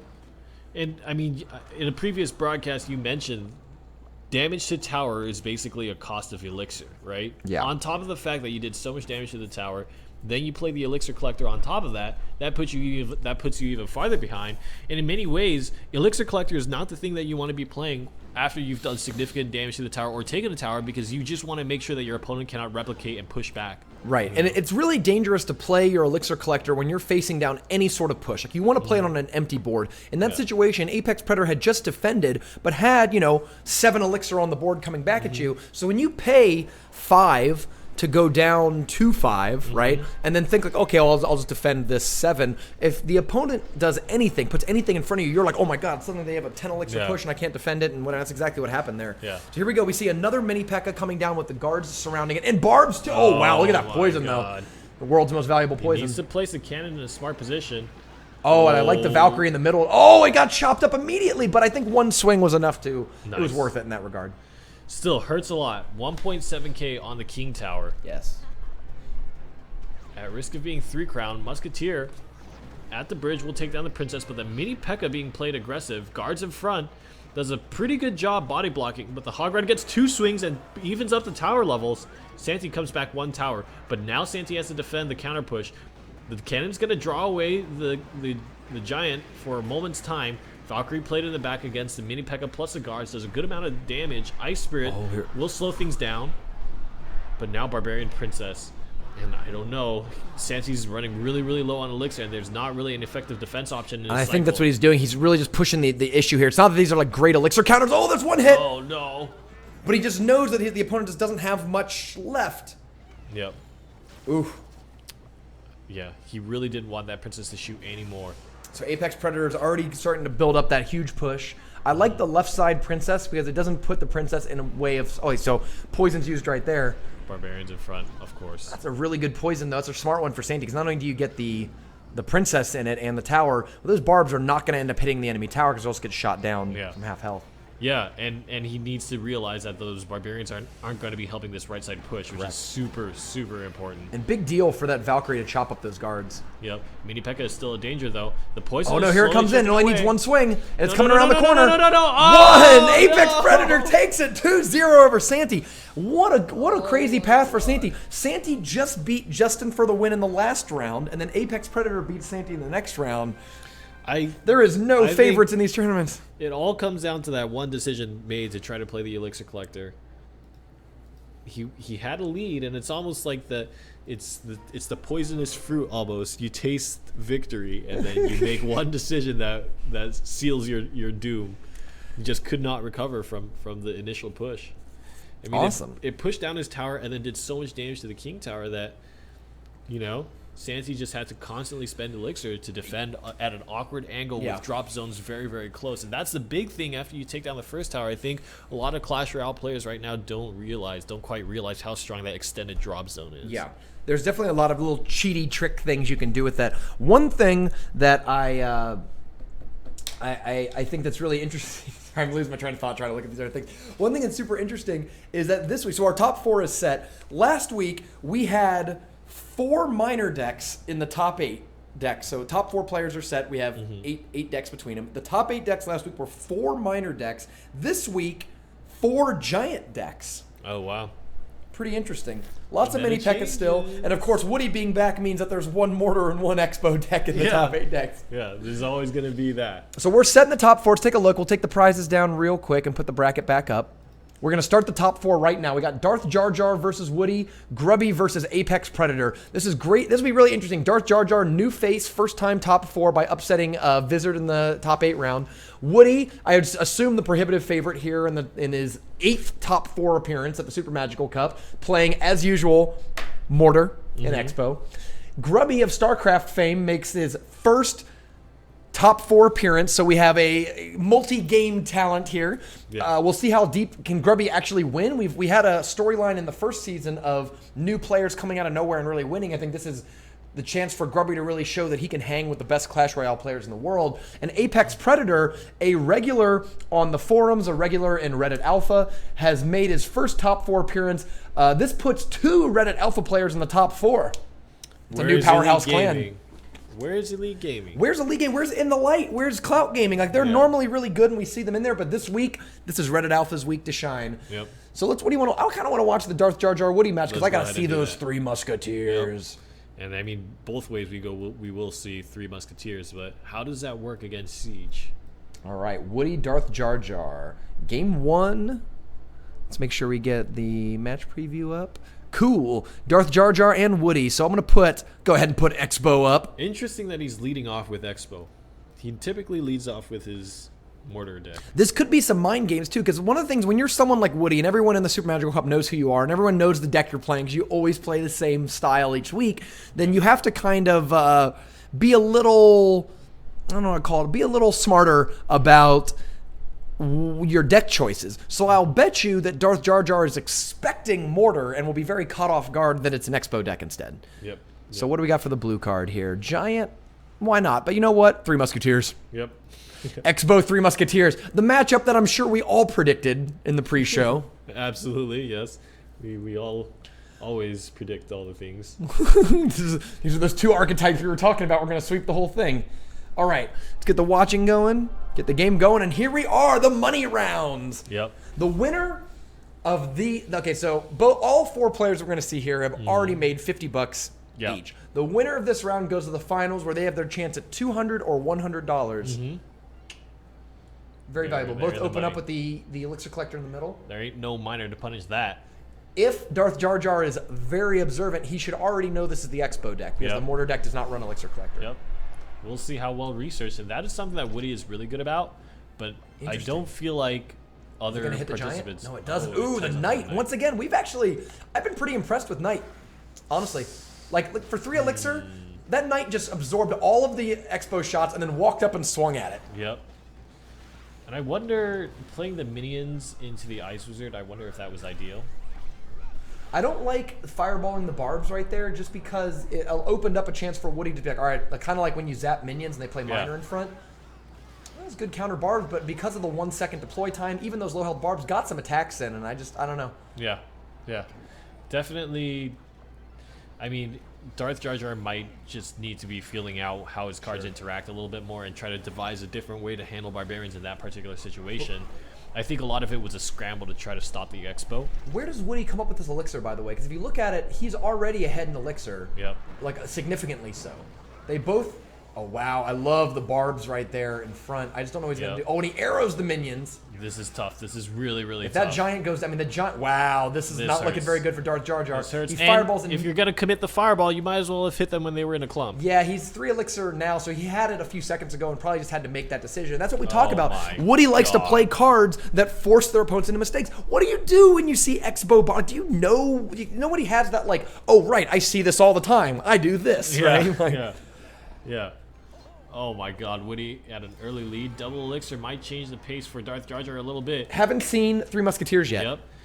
But now that we're in Double Elixir, maybe. Oh no, and the rocket prevents people, so so now 3 Musketeers can come out because rocket's out, and there's no fireball, there's no poison in the deck, so these 3 Musketeers can do a lot of damage. But there's no zap. And I love the giant though in front though. The giant's going to absorb the Expo and let the 3 Musketeers start to go wild. Oh, until the barbs come in. Barbs! Crazy. Yeah, pretty good. If these barbs actually get taken down by the minions, there's actually not very much left on the board that Woody can play, and I think Woody just barely made it out there. I think it didn't look quite as close as it was. Okay. I think if those barbarians had been wiped off the board a little bit earlier, I think Woody would have been in a lot of trouble. Darth Jar Jar, smart to split them, because if you keep them together, you are opening yourself up to the terrible rocket, right? Yep. But at this point, I mean, you get the arrows to knock it down. 5 seconds left. I don't think there's anything Darth Jar Jar can do. Yeah, there it is. And why not rocket for fun? Yep. Break the Geneva Convention. Expo. This Expo deck is nuts, guys. I can't talk about it enough. It's so consistent. I play it on the ladder. It's great. It's a great ladder deck. I even beat people. Like, don't be afraid of playing this deck. And if you don't have Ice Wizard, again, try out Archers in the spot. It is a great no legendary deck list. Yeah. I made a video of it on my YouTube channel if you want to go check out the Rumham on YouTube and watch a little video on it. But honestly, like, I love watching Woody play this deck every week. I think I like it more than the Mortar deck. I agree. Game 1. Can Darth Jar Jar tie it up? Now, we saw Darth Jar Jar in the last round go down in game 1 and then come back to win games 2 and 3. So maybe Darth Jar Jar is like Clyde, one of those players where learning the matchups, learning the trickery of the opponent can outsmart them. So here we go. Now he has to play against the Mortar, and Darth Jar Jar is going to stick with his Three Musketeers deck. Yes. Woody has to swap to the Mortar, and we'll see. We'll see. I mean, Woody is very proficient with both decks, but that might change based on what happened earlier, because Woody did drop a game. Woody, you know, he has lost before. He's lost in the first round. There's the one time that Woody played and didn't make the top 4. He got eliminated in the first round. So there are times where, you know, you can catch it off guard and maybe pull out a win here. I think what'll be interesting is that I think if Darth Jar Jar had to play that Expo deck again, he would do much better. So the weirdness is that the decks are so different that he might be like, all right, I know what I'm going to do against that Expo deck. But he doesn't play the Expo deck again. He plays a very different... The Mortar deck has a very different tempo to it. He might have a hard time learning and winning this game with really only one game of experience against it. All right, let's take a look. Oh, sorry, I picked the wrong one. Oops. their games are right on top of each other. Here we go. Boink. That's it. Three Musketeers in the opening hand. I want to see what happens if you just play it. And you know what's crazy is it's funny. We had almost all 2-0 rounds except for Darth Jar Jar, who came back from a 1-0 deficit. So we'll see if Darth Jar Jar can keep that up. Right away, now we think about how Expo Tesla is 10 elixir and it's kind of this all-in big thing. I really like Mortar Tombstone because it's only 7 elixir and kind of lets you feel out what the opponent's up to, what they're trying to pull off. So many skeletons. 5 skeletons is actually such a big deal, and that is a change. And you know what though? A lot of good shots on that tower, but the single musketeer on Darth Jar Jar's left did more damage than that whole Mortar thing. So it shows like Mortar can be really good. But one Mortar attack is about the same as one Musketeer attack, right? Yeah. The problem is a Musketeer attack is significantly faster than Mortar. Yeah. Oh, interesting. Actually, Darth Jar Jar failed to block the Elixir Collector, but the Barbarians did so much damage that just cleaned it up right away. Yeah, only lost the pump. I like this Mortar here on the right because it's actually going to hit the Barbarians on the left. Oh, psych. Never mind. It's going to lock onto the much closer Giant. That's a great counter because that Giant has so much health that Mortar's never going to kill it, right? Like, it could live its whole lifetime and not kill that thing. Yeah. And the Giant goes straight for the Mortar. One more shot on the tower, but that Mortar is now... That's done. This is a pretty... Oh, the Giant fell down. The Mini P.E.K.K.A. did do a lot of work there over time. This Knight... I really like this Knight in Darth Jar Jar's deck. Let's see if he can use the Miner here to take advantage of those skeletons coming in. Opts not to. He's going to save... I think Woody wants to save the Miner for the Elixir Collector. I think he knows that the Collector is the thing you have to stop. Because Woody doesn't have Elixir Collector. He's going to play Triple Musketeer. You got to do something. Oh yeah! Oh my God! Too long! Waited too long! Oh no! And they got zapped! Oh my God! I get what he was trying to do there, but I think that was a little too greedy. Oh God! He didn't want the Three Musketeers to get chewed up in deploy time. Yeah. But you just needed to commit to a position that was not I think ideal. unfortunately the Musketeers are going to walk around the Giant. Oh no! Oh, wow. The Tombstone and the Mini P.E.K.K.A.s. Okay, Minion plus Knight is a good combination to handle that. Ice Wizard tag it onto the Giant, so one of the Minions on the side. No, they got splashed. They get zapped. Man, Woody's defense is just so key. This Giant is getting a lot of swings Yes, off, it is. I mean, that tower's not looking like... I don't know if Woody's going to be able to defend that tower through the rest of the game. There's only 35 seconds left, but it's not hard to deal 300 damage to a tower, and especially if he's committed like this to keep doing the Three Musketeers. And he doesn't split them up, though. Oh, no. Oh! That really hurts. And they're locked on, I think. Wow, and I think they're just zappable now. I think a Zappa just takes those out. Yep. There it is. Wow, that might be That the game hurts. right there. That I think if hurts. you would have split them up, you had a much better shot. Yep. That Just really, a simple really split. hurts. Woody the Mortar Mauler lives up. Easy. Cleans it up. Wow. He Dominant just looks- performance. Woody just looks unstoppable right now. And I'm really interested to see. So I don't know if we caught this, and I don't remember what ended up happening, but Clyde got booted. Clyde lost. I actually looked it up in between matches. Clyde lost, I think, in the first round against another player that we're kind of loosely familiar with. Where's Clyde at? There he is. King Clyde K. did King K. King K, who lost to Apex Predator. Actually, Apex Predator beat Matt of Reddit Alpha in round 1, the Rage deck that we remember watching, we were kind of laughing about. Beat King K in round 2, who beat Clyde, and we've seen King K top 8 before. So Apex Predator, and then also beats Achan there. So Apex Predator did not have a cakewalk into the top 8. Yeah. The player that I had identified as the hot player, I mean, now I guess that makes both Clyde and I terrible predictors of what will happen. Well, let's not hang it up yet because we got Grubby and Apex Predator to watch, Yeah. and Grubby is the last remaining player in this tournament to carry the mantle for Three Musketeers. Yep, yep. And super interesting to me because Woody has just been looking so consistent and so dominant all season long, all the way to the first open tournament that we ran, the 800-man one. Yes. And it just seems like has no intentions of slowing down. That's what I said. I'll take Team Super Magical Cup against any group of players in the world. I've watched the Korean tournaments. I've watched the Shanghai tournaments. I've watched the Finland tournaments. I will take the Super Magical Cup regulars, a team of what, 3, 4, 5? Let's get them together, and I'll take them. I'll globetrot with those and fight any other group of players in the world because I think that we just have some of the best players here, and we see it week after week. Like we don't. It's not. What's crazy to me is the consistency. It's not just that like, oh, you're good, and because you're good, you play a lot and make Yeah. it far into the tournament. It's that you beat week after week a half dozen or more other good players, often 2-0, with weird stuff that people know you're already playing. Like, whew. All right, let's get into the next match. Send us an email. Send us an email, yeah. Send us an email. Grubby Apex Predator. This is the first match of the top 4 round. We've got Minor Furnace against Giant Minor Poison. Oh. Crazy. Okay, so I'm going to go ahead. We can put the Giant up there, of course, and with the Minor. But again, if Grubby can play and defend his collectors, that will allow him to build up this huge push that these Furnace decks Absolutely. can probably not deal with.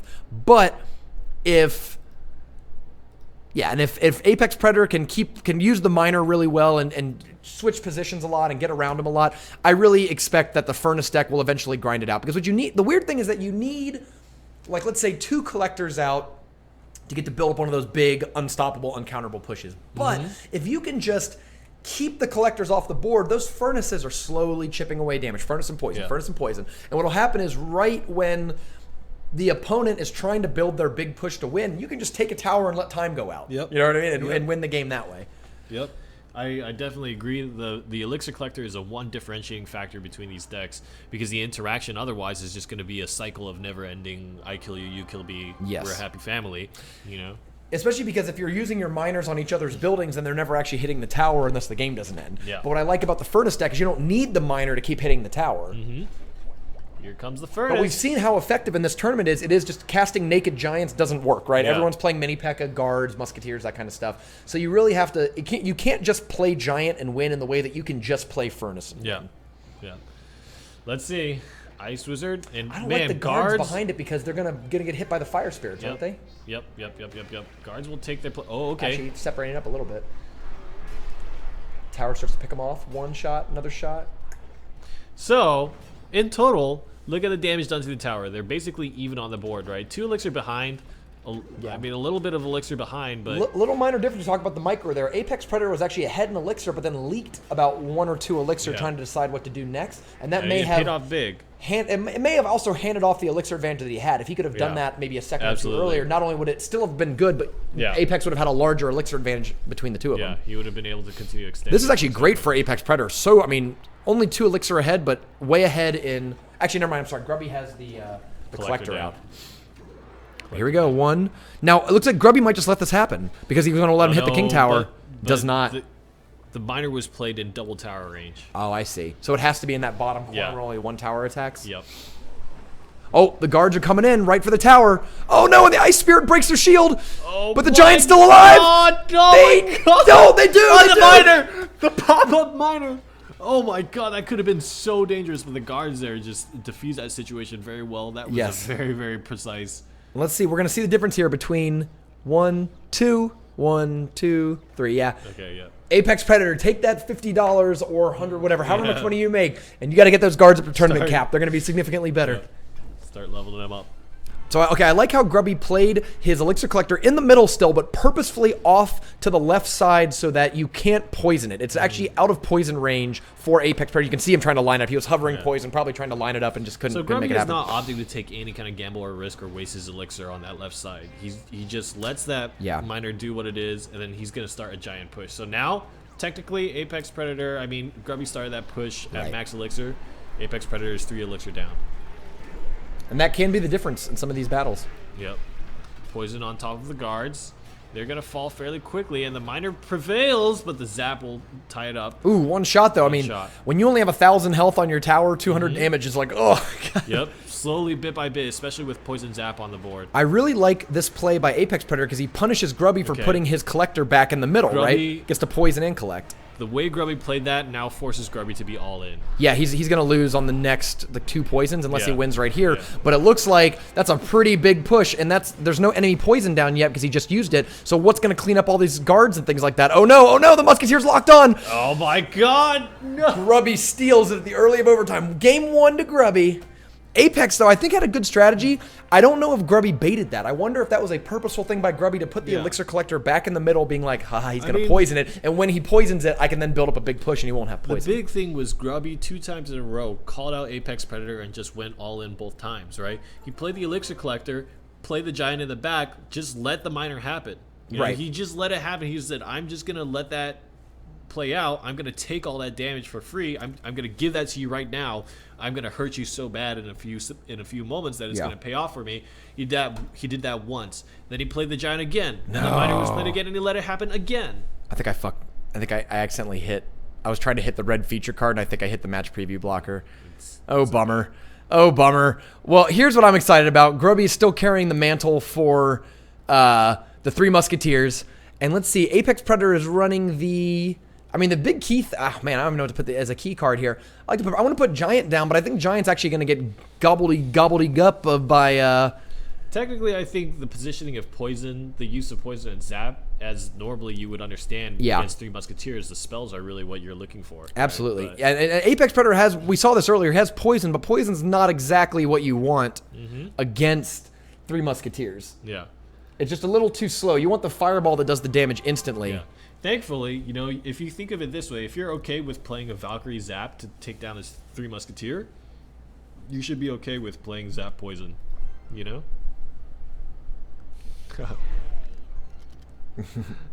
Yeah. Yeah, they're calling me out right there.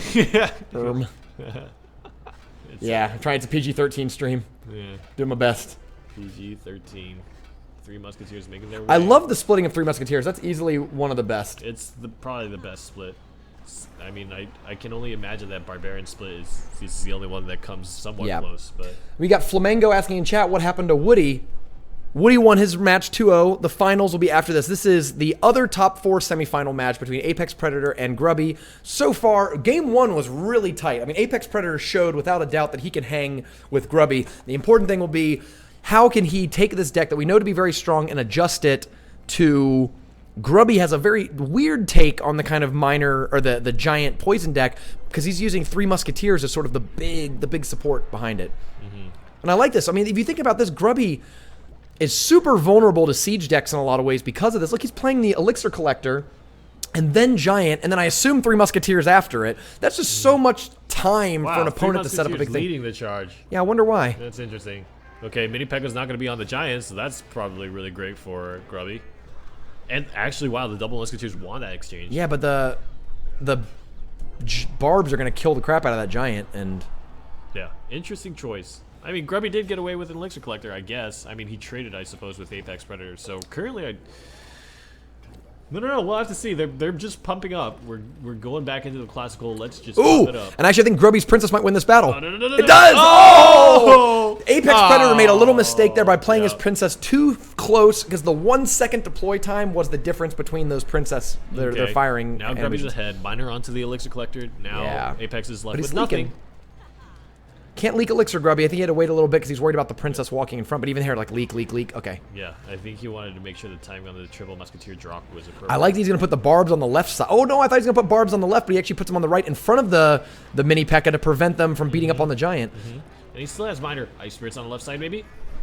Is it going to freeze everything? It does, but those guards are still doing work. Man.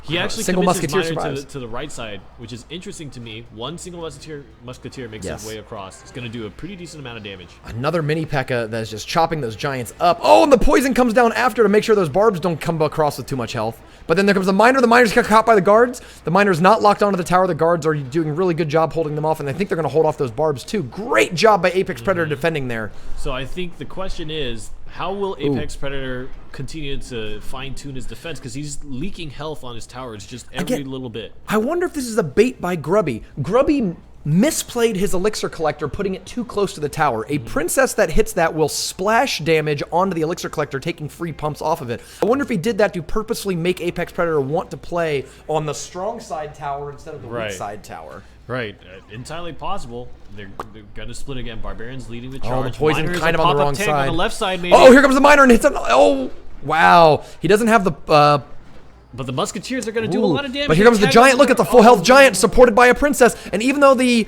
mini P.E.K.K.A. comes in a little late there, it's just not enough. Oh, double threat. And that's what we're talking about, man. When you get enough Elixir in double Elixir phase, especially if you split those 3 Musketeers, you're having to worry about 2 sides at the same time. If you consider that you get 12 Elixir worth of cards for 9, right? You get 3 Musketeers to the cost of 9, and you can split them up in a way where they're not immediately fireballed or whatever. It's actually kind of reasonable to put together 2 separate 10 Elixir pushes. You only need, like, Giant on one side and Barbs on the other or whatever, and then suddenly your push is, like, pretty significant.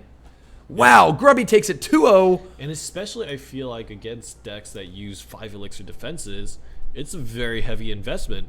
You invest 5 Elixir on one side, what do you have for the other side, you know? Here we are. We're moving into the finals, folks.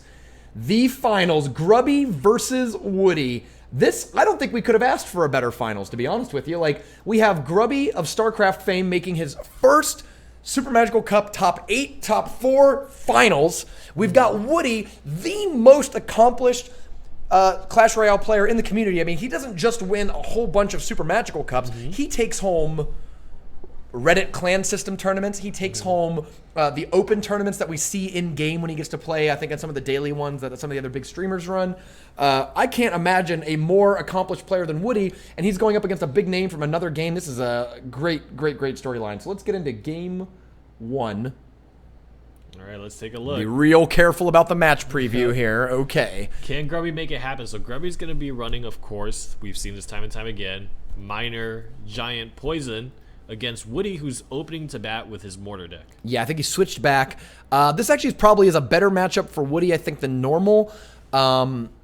Just because, well, actually, I don't know. Grubby is running 2 Giant-based decks, and Giant's really good against Mortar and Expo, so this could go a lot of ways. Yeah, it's going to be very curious because Mortar, in many ways, depending on how you set it up, if the Giant gets too close to the Mortar, then all of a sudden the Mortar tags onto your tower. Goes over it, you're right. You know?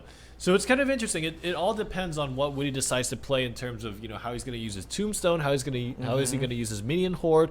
I mean, again, Woody has been using his Minion Horde very aggressively for most of the time he's played this deck, but never forget the defensive benefits of that card. It's a huge card. And notice that there's no Ice Wizard or Princess in Grubby's deck, so the best he can do is what, Zap or Poison, but both of those cards allow the Minion Horde to do a ton of damage on defense still, right? It'll still tear up whatever, like, guard, mini P.E.K.K.A, Giant push that you're trying to put together when all those things can't attack the air.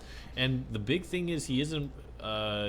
rather, Grubby isn't running minions, right? And so, really, if you just have a single Musketeer against Zap minions, that's still a long time before you get rid of all the minions, right? Because you have to shoot one at a time. Absolutely. Whereas minions are 3 shots at a moment, so they can actually wipe out a Minion Horde really quick if you assist it with Zap.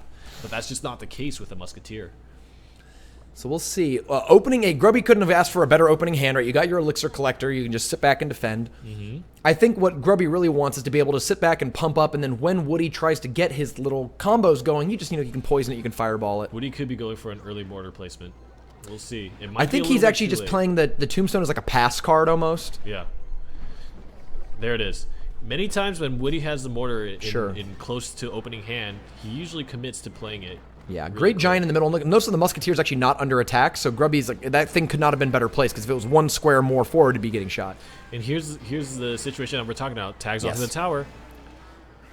Maybe gets another shot. Oh, the mini P.E.K.K.A got caught up on the behind the giant, so he got one more shot off. So far, though, relatively even. That one Musketeer on the other side did a similar amount of damage, but Woody's able to keep pressing the advantage, because when Grubby plays... Oh, no, when Grubby plays the Elixir Collector... Actually, I don't know, that Musketeer was really good. Oh, the guard guards miss it. Grubby just paid a lot of cost to get his Elixir Collectors down, and now he finds himself in a situation where he's... In a few seconds, he's going to have none of it. And with a Zap on there, those guards are not going to hit the tower either. Yep. But... to Woody's defensive advantage, Grubby's damage is being split across 2 different towers too, right? So like, if that was all on one tower, I would say Grubby is winning. But as it's 400 here and 600 here, that's not nearly as good. I love it's gonna tag onto the tower. Yeah, I don't know. I guess I opted not to play the giant up front, tried to play it back a little bit and build up a bigger push. I don't think this is a good play for Grubby here, because you can't let the mortar get 3-4 shots on your tower. Yeah, it's I mean, too look good. at how low that tower is already. Yeah. But I think actually what Grubby's trying to do is he's just saying, you know what, I'm not going to win the ticky-tacky game. That's what he plays every single week. I'm going to lose that. What I need to do... defensively. Cleans it all up. What I need to do is try to build these one big, strong, uncounterable pushes. Hey, great time of the poison. That poison's going to kill that princess, I believe. One shot? Should have one more tick. Oh, it doesn't! Oh my god. So he has to play... So that's a big bummer for Grubby. He has to commit 3 elixir. That's really not threatening to the tower at all. And we'll get a few shots in, actually. Actually, I don't know. I guess Woody just opts to take it, but... Okay, this time he plays a giant in defense, but he had to play giant elixir collector back to back. He's broke, actually. Yeah. So I think Woody can definitely notice that and try to take advantage of it. Oh, nice Musketeer. I don't know if that thing's gonna kill the Musketeer. Actually, it does. I'm sorry. Nice. Like that skeleton. Oh, look at those skeletons just holding the mini P.E.K.K.A in place as the thing fires over. Is just going and going and going. It doesn't even have to shoot its full health. I mean, it only gets 2 to 3 shots per. What are you gonna do? Yeah. Again, the giant has to be played just in a very not ideal spot, and maybe that's going to be the big wow. Okay. Yeah, those minions are going crazy. Yep. And Grubby just got his zap back, but it's just not enough. It's not enough. The minions are just sitting there because they're not actually, the minions aren't in the tower range. Yeah. Oh my god. Woody just, I mean, the way he plays his cards is just so effective. He's making maximum use out of every single card placement, and it just seems like Grubby has to constantly just play giants in ineffective positions just to stay alive. Yeah, when we talk about it's like a game of inches, like there's so many tiny little situations where you can gain advantage. That example of the princess poison thing is totally it. Woody's princess surviving and Grubby having to spend 3 elixir to do that instead of putting that 3 elixir towards a big push are the sort of things that allow Woody to force you to play his game plan. No, we're going to play ticky-tacky back and forth mortar game plan. And the reason why are those tiny little 1 square off placements that allow him to eke every bit of value out of his cards. It's so interesting because constantly for Grubby, it felt like every single card he committed to the board was a card that Grubby had to play in a suboptimal situation, as opposed to Woody, every single card he played was like, that's a great counter, that's a great counter, that's a great counter. You know? Now, one thing I think that it's worth mentioning is that now Grubby knows that Woody has to win with an Expo deck. The Expo deck is a lot slower, a lot less agile, a lot easier to counter with something like Giant and Poison and things like that. So I'd be interested to see how Woody can adapt and see if he can push through damage.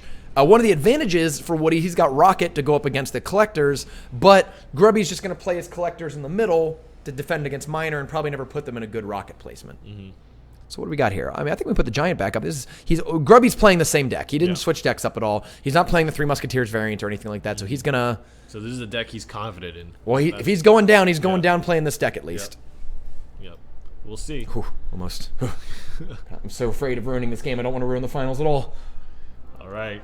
Second game, if Woody wins this, he takes another first place finish. He will have won 3 of our last 4 major events if Woody can take this one down. It seems like any event he attends, he just walks in and takes the money and walks out. Just comes in, give me that, give me that. You know what, though? I'm rooting for Grubby. I love Woody to death. Everyone knows he's one of my favorites, but I love seeing new winners, and I think we've seen Grubby play in some early Super Magical Cups. He played in some Season 1 events, didn't do so hot. I think still learning the game, picking it up. Has played a lot in the qualifiers so far this season, and has definitely improved his performance in the bracketed play. I'm very excited to see more of Grubby in the future, and hopefully it can tie this one up and we go to a cool Game 3. Interesting situation. I almost feel like that Ice Wizard is kind of a lost sunk cost, and that's kind of the gamble of the opening hand.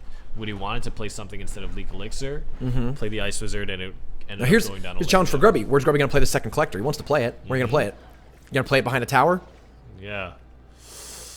He's going to... Rocket. Okay. Rocket. Yep. Actually, yeah, Rocket.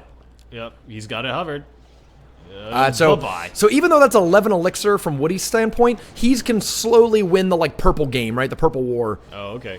Actually, maybe not with a miner though. Yeah, they're about tied up. Stunned by the miner. And I think Grubby spent far less Elixir on that plan. Yep. But Woody did do a significant amount of damage to the tower. Oh, but that Mini P.E.K.K.A. Zap combo, that's a big deal because Mini P.E.K.K.A. plus Zap can then the Mini P.E.K.K.A. can one hit every Barbarian after a Zap. So you saw how quickly the Mini P.E.K.K.A. was clearing that up, and it forced Woody to play his Valkyrie to keep damage from getting too bad. Very interesting situation. All things considered, Elixir collectors are all tied up. Ice Wizard to take the miner, that's 3 for 3. Barbarians on Giant, that's 5 for 5. And other than the rocket damage, I mean, the only difference here is really the rocket damage on Grubby's bottom left tower. And so Elixir even trades across the board for Woody. Woody got away with more damage on the tower. Right. I think Woody plays his Elixir collector in the middle again because, again, he knows that miner's coming up. Wow, that unanswered Musketeer did several hundred damage. At hand. Maybe Crossbow is the next play. Yep. Giant to block it, but Tesla Tower is ready. There's the Giant. Ice Wizard. I'm surprised he didn't try something like Tesla, but that shows maybe I'm bad at the deck because I usually try to put Tesla up there as much as I can. He uses Tesla in the middle to kind of draw. Wow, look at that Mini P.E.K.K.A. Zap is just going. The Expo is still shooting, but has between the poison and other things ever actually tagged onto the tower. Just killed the Giant and the other stuff. I actually think that went much better for Grubby than Woody because the Expo doesn't need to kill the Giant. The Barbs will kill the Giant, right? Yeah. So actually in this situation, I think Woody should look for a way to try to play the Expo now. Again, he fails his defense on the collector, and now Grubby's up 2 collectors to none. And this might start hurting Once Woody. Again, that Zap. Oh my God, that Zap Mini P.E.K.K.A. Look at that. Just 1, 3. Yep, and this is dangerous. 4. Woody's running out of cards to play for defense. He's starting to get into... I mean, look at his hand right now. What do you play? Yeah, that's the downside of this deck is it has a lot of cards that are not particularly incredible on defense, He's gotten his Valkyrie and Ice Wizard to survive, so I think he passes through that situation. But now he has to face Grubby with double Elixir Collector, and they're very healthy. There's a lot of poison comes down. Poison's going to be so good against his 2 Ice Wizards, Barbs, and an Expo. Yep. And again, that Zap. Look at the Mini P.E.K.K.A. just getting chewed up. Oh, and he does not want to hit the thing. Okay. But even then, even just using guards, oh man, I don't know. I think maybe Woody came out on the better end of that one, but Grubby now has 2 Elixir Collectors, a 3rd Elixir Collector, and what are you going to do, really rocket it? I guess you do rocket it because you don't want him to pump up, but he's starting to have to put his damage on the other tower, which is letting Grubby get a little bit ahead. I honestly think it's too little too late. Grubby still has 2 Elixirs down. He's still going to get that double pump push. Right. I mean, I think the big key in this game is not the Giant. It was the Zap Mini P.E.K.K.A. Mini P.E.K.K.A. plus Zap was countering that Barbarian every time, and I think Barbarian is the card that Woody wants to play against Mini P.E.K.K.A. There it is again. And it switched what should be a counter into not quite a counter at all. Yep, and this is what High Elixir does for you. The second Giant is the one that will push through. Oh, I like that rocket. I mean, you might still end up not pulling it out. Yeah, it's a very, very desperate situation. Giant's gonna make it. It's very, very 1 healthy. Punch. Nice plus the Zap, 2 punch. Wow. Grubby ties it up 1 game in 1 game. And we did mention that before. That is a huge disadvantage of in the double deck format that you have to win both decks. If the opponent knows you have an Expo deck and says, I am not going to lose to an Expo no matter what. We'll draw before we lose to an Expo. That is really going to be tough for Woody to punch it through. Yeah, and Woody ends up dropping the game. Woody has to stay with Expo, and now there's going to be 3 Musketeers. The most high-stakes game of the tournament, the Game 3 of the finals. The winner takes home $200 in Amazon gift cards. Second place, no problem, $100. You're still happy to be here. We've got the 3 Musketeers version of the Giant Push deck, and Woody's, of course, still running the Expo deck. Got to switch them up because they switch sides, different requests. Boop. All right, so what do you think? Rocket and 3 Musketeers is... they don't mix well together. Yeah, but he will split them, so... I kind of like Woody's chances here because the thing that killed him last game was the Mini P.E.K.K.A plus Zap, and Mini P.E.K.K.A's not in this list, right? So I think that if he can defend his collectors a little better against the miner, then he should be able to pump up and eventually get a big thing off. And of course, Grubby's going to have to 100% of the time split these musketeers. If they ever get rocketed, it's terrible. But even worse, even if 2 of them get rocketed, that's a fair trade. Yeah. You know, you spend 9, 2 of them go this way, that's 6 elixir. If they get rocketed, that's an even push, right? Yeah. So I think there's going to be a lot of opportunities for Woody to use this rocket. The biggest problem actually might be wanting to rocket both collectors and the 3 musketeers and the barbs, right? If there's other stuff with the barbs. So maybe Grubby can overload Woody's rocket. I'm not sure. Yeah. It comes down to, at the end of the day, it comes down to how effective the crossbow is going to be, right? Because it doesn't, just because there's so many targets to rocket doesn't mean that rocket is a bad card to have, right? It just means, okay, so now that you have this good trade, how are you going to deal with the rest of the stuff? What I'm really impressed about watching Grubby's play throughout this tournament, especially through the top 8, is that it seems more than most players, Grubby likes to make fake bad plays to bait you into an action that he wants you to do. Playing the player, not the deck. Right, like we saw it where he put that elixir collector in the middle to get the poison to come out so that he could take over the poison. I think Woody has a huge advantage in this matchup, not just with Rocket though, with Valkyrie as well. Valkyrie can counter the 2-sided musketeer pretty easily. We just saw it over there. And, you know, honestly, one of the things I think is hurting Woody in both this game and the previous is just his elixir collector defense has just been not satisfactory. Yeah. I mean, that's a problem when you have Barbs and Valk. You don't have like a cheap 3 elixir card you can play. You could, if you really wanted to, surround the barbs, like surround the elixir collector with barbs, so there's one on each corner, and they're always there to defend. But so far, early good start for Grubby. Actually, I don't know. This giant will probably go down. They might be about even. Woody has a little bit of an elixir advantage. Okay, make sure you defend that collector. So here he goes. He's got the... There's no rocket there. Defend it. Too slow. God. Little too slow. Yeah, I'm surprised he didn't have it hovered already. I feel like you would have had the defense hovered because you know what he's going to do, right?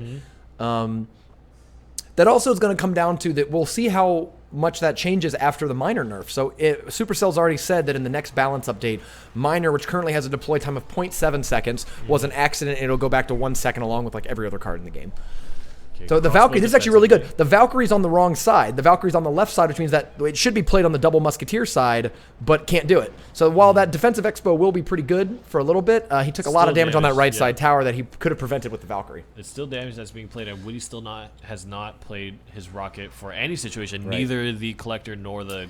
Interesting play to play the barbs by the river. I wonder why he didn't like split them or something. Like I wonder what the idea was of like, haha, I'll play this here. Especially when the giant came down behind the king tower. Maybe he's thinking like I can play barbs and cycle back to it or something. Wow, he just played collector in the face of barbarians. Plus the giant. Yeah, that seems really dangerous. And then the Valk should go on the left side in front of the double musketeer. It does. There it is. That's a good counter. But the tower's not helping actually, so that Valk might go down. No, it doesn't. Wow. Yep. And he still couldn't defend his elixir collector. Yeah, that's been the big difference in this game. Grubby has done a great job making sure that Woody cannot pump up with this deck and really taking advantage of the fact that There's Woody. A rocket right that's a great rocket, Yep. but Woody just doesn't have a deck that can defend very agilely very well. I mean, there's a lot of times where you're under pressure and your options are like rocket, collector, expo. It's like, well, I don't want to play any of these cards. You know what I mean? I want to play guards and ice wizards and stuff. Yep. Oh no! Valkyrie came up too early. So that Valkyrie's just getting shot to death. Barbs, maybe? He doesn't actually have an elixir-efficient cycle. Oh, no, and there's the Ice Spirit behind us. If you try to drop Barbs on top, they all get frozen, and the Ice Spirit's all gummed up, and it does! Grubby, at the first second of overtime, takes it! We have a new Super Magical Cup champion! Woody was trying to go for 3, but he got shut down by Grubby, who will grab his first. Congratulations, Grubby. Congratulations, Woody. Woody walks home with $100 in Amazon gift cards and, of course, maintains his #1 position on the Super Magical Point leaderboard, pushing his lead even further over Malcade.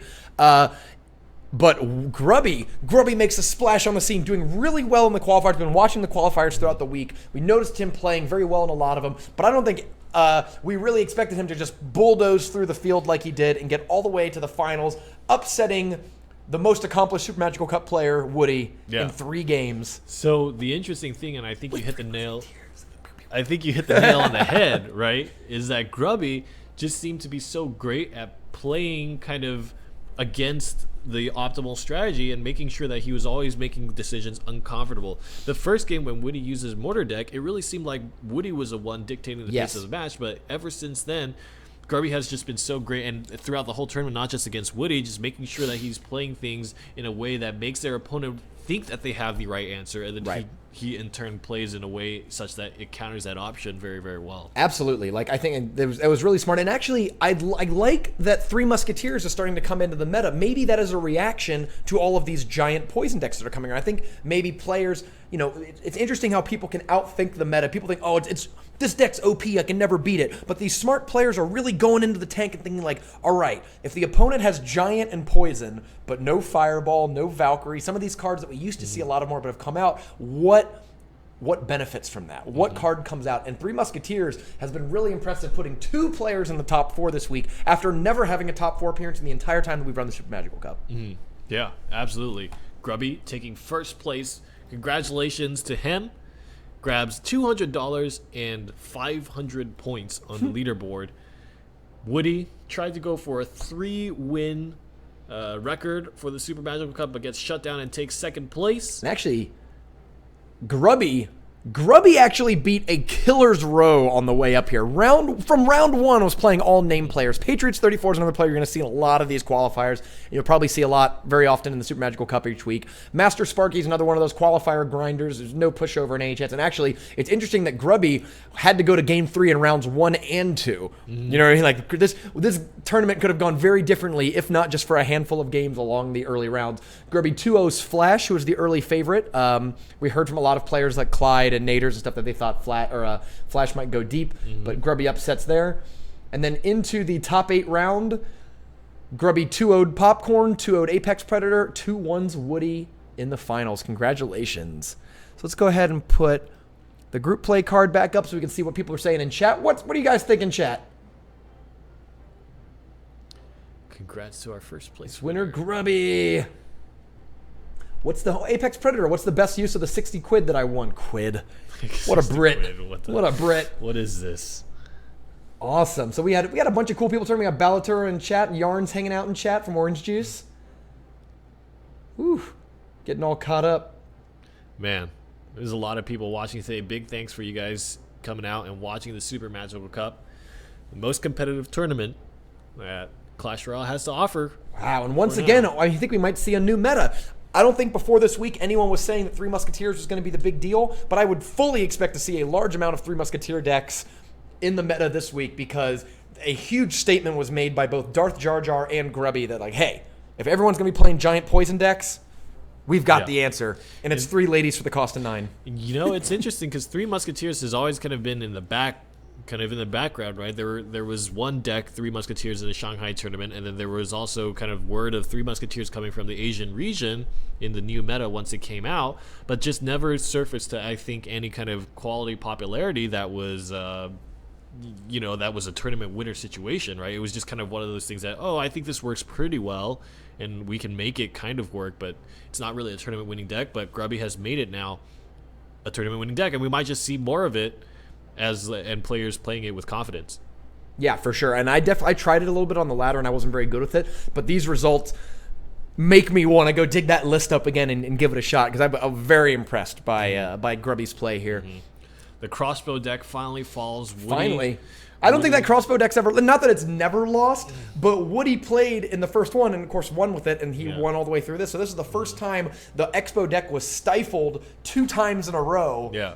And Grubby did it with giant, poison, and a few other interesting little trickerations. Some tricky minors too. Yeah. So Grubby first, Woody second, and our third, fourth will go to the two kind of newer names, I believe. Oh, I get it. Yarn's not in chat. Everyone thinks that you're Yarn from Orange Juice. He does hang out sometimes. He does come in chat. I saw people talking about it. Expo is somehow worse than Mortar. No. If you guys have trouble telling Yarn and me apart, Yarn pushes all his hair back away from his face. That's right. And if you have trouble telling me and Swifter apart, Swifter's rich. That's the difference. Damn it. Why can't I be on the other side of that? Good job, Grubby. Oh, my God. Just admit it. Your name is Yarn. I don't think Yarn would be very happy. Whoever started the meme, let's just keep it that way. You are all nerds. Ain't that the truth? Yeah. Ain't that the truth? We spend several hours each week casting Super Magic, the Super Magical Cup. We are definitely nerds for Clash Royale. No, I will not deny that in the least. Grubby for President 2016. Get him into the debates. Hey, if Grubby starts polling at 15%, we'll get him on the debate stage. Can we show the mortar deck? Yes, we can. Here, let's show the last few decks. Let's go over the top 8 decks one more time for the people who are still hanging out here in chat.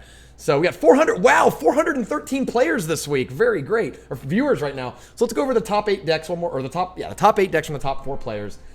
And great sportsmanship by everyone. Thanks, everyone. So here we go. Grubby and Woody. This was the final game. So there's the Expo deck and the and Grubby's Three Musketeers deck. We'll put all of these up on Reddit too, so you can look for the Reddit post. It'll usually go up on Thursday or Friday, so you folks watching get your first peek at these decks and can try them out through the week before everyone sees them when we publish the larger post. But here's the Three Musketeers deck and the Woody deck. Take a screenshot or something. We're gonna go through them kind of quickly. Actually, we'll do the Giant Poison here. The Giant Poison deck from earlier against the Mortar deck. That ran Minion Horde and Tombstone and Mortar. Make sure you're taking screenshots, guys. And also, if you want, start tweeting at Clash Royale with these screenshots with @Super Magical Cup in there. Yes, yeah, definitely tweet at the Clash Royale people. They love watching the Super Magical Cup, but it's really hard for them to watch because they're all the way in Finland. So they always catch it a little later. But we have heard from Supercell team that they like this. They tune in every week to watch. All right, so Darth Jar Jar, again, this is the other Three Musketeer deck that we saw, and I was really impressed by Darth Jar Jar's use of Knight. I hope our mustachioed friend gets played a little more. It definitely made it very far, yes. The Knight's mustache is something else to behold.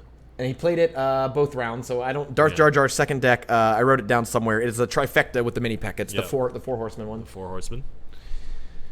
Apex Predator had the Minor Furnace here for his one deck. And the other was not a Giant Poison, the sort of Shanghai variant deck minus the Musketeer we saw.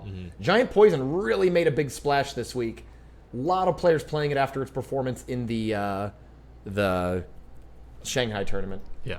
Vizard, here was Vizard's deck, although Vizard did not make the top 4, but we'll go back and look at him. Popcorn. Oh, so God. Popcorn is I think the player in this week's tournament that is the most tragic. The most tragic because almost won that game 1 and could have taken it to game 3. Where's Darth Jar Jar's other deck? I want to make sure I get that one up on screen. Is that it? No. No, he won. It was this. No, wait. This one. Yeah. There it is. Yeah. And that was definitely his backup deck. Darth Jar Jar preferred the Three Musketeers deck in every single game except when he had to play the other deck and played an old reliable. Yep. People are freaking bullying Hugh. Oh, now they're bullying me? They're bullying Hugh. Somebody just straight up called Hugh bad. That's not true. Oh, that's probably true. That's not true. That may not be great. Oh, God. Oh, no, that's CMC Hugh they called real bad. That's not me. Woo! Woo! Why are a lot of Twitch streamers bald? Because, you know why? Too much testosterone. That's the truth. You go bald when you have too much testosterone, and that's my excuse. Actually, true story. I probably do still have hair, and I could grow hair out, but I hate the balding look. I never wanted to be the guy with the thinning hair, the curls. I told my girlfriend for years that I'm gonna shave my head the day before I'm balding. And streaming actually, here's why Twitch streamers are bald. Because when I was tweeting, or I'm playing right on my phone, I'm looking down like this, and the camera is just a camera on the top of my head. And I saw it thinning when I watched my replays over the course of a couple months, and was just like, screw it, let's shave, buddy. We're not even sticking around with this anymore. You don't want to have the physical demonstration of your state of denial. And yeah, no, exactly. It's like, oh no, I'm fine. Camera for hours. Nah, it's time to go, buddy. Oh God. Oh God. Cool. Well, I think we're gonna sign off. It's about 3 o'clock here. Make sure to tune in every Saturday at noon Pacific, 3 o'clock Eastern, 2 o'clock Central, 1 o'clock Mountain. I have no idea what it is in China and Finland. Way different. Noon Pacific each week. We have our bracketed event. If you want to play in the Season 2 qualifiers, sign up at supermagicalcup.com. We'll give us your email. We send you an email that has all of the qualifier times, names, and passwords. You play in whichever qualifiers you want, do well enough in the qualifiers, you'll earn qualifier points, and that'll get you invited to this weekly bracketed event. Congratulations to all the players who've made it this far through the qualifiers. Congratulations. to the top 8, all of whom will appear on our YouTube page, which you can check out at Super Magical Cup on YouTube, just one word. And, of course, congratulations to the top 4 players who not only walk away with some money in their pocket, but they will be in the weekly write-up that goes on Reddit and otherwise sent around the community. Make sure you follow Rumham at The Rumham on Twitch and also The Rumham_CR on Twitter. Make sure you're following the channels for Super Magical Cup for all channels, for Twitch, Twitter, and YouTube. And also, if you want to, you can also follow me, Rainiest Day, on Twitch and Twitter. Thanks, you guys, for watching. We'll be back across the week with more Super Magical Cup broadcasts for the qualifiers, and also next week, another Invitational tournament. Stay tuned for our YouTube for more content, SMC TV, and Meta Timeline. That's right. The Meta Timeline's going up later today. Checking that one. So thanks.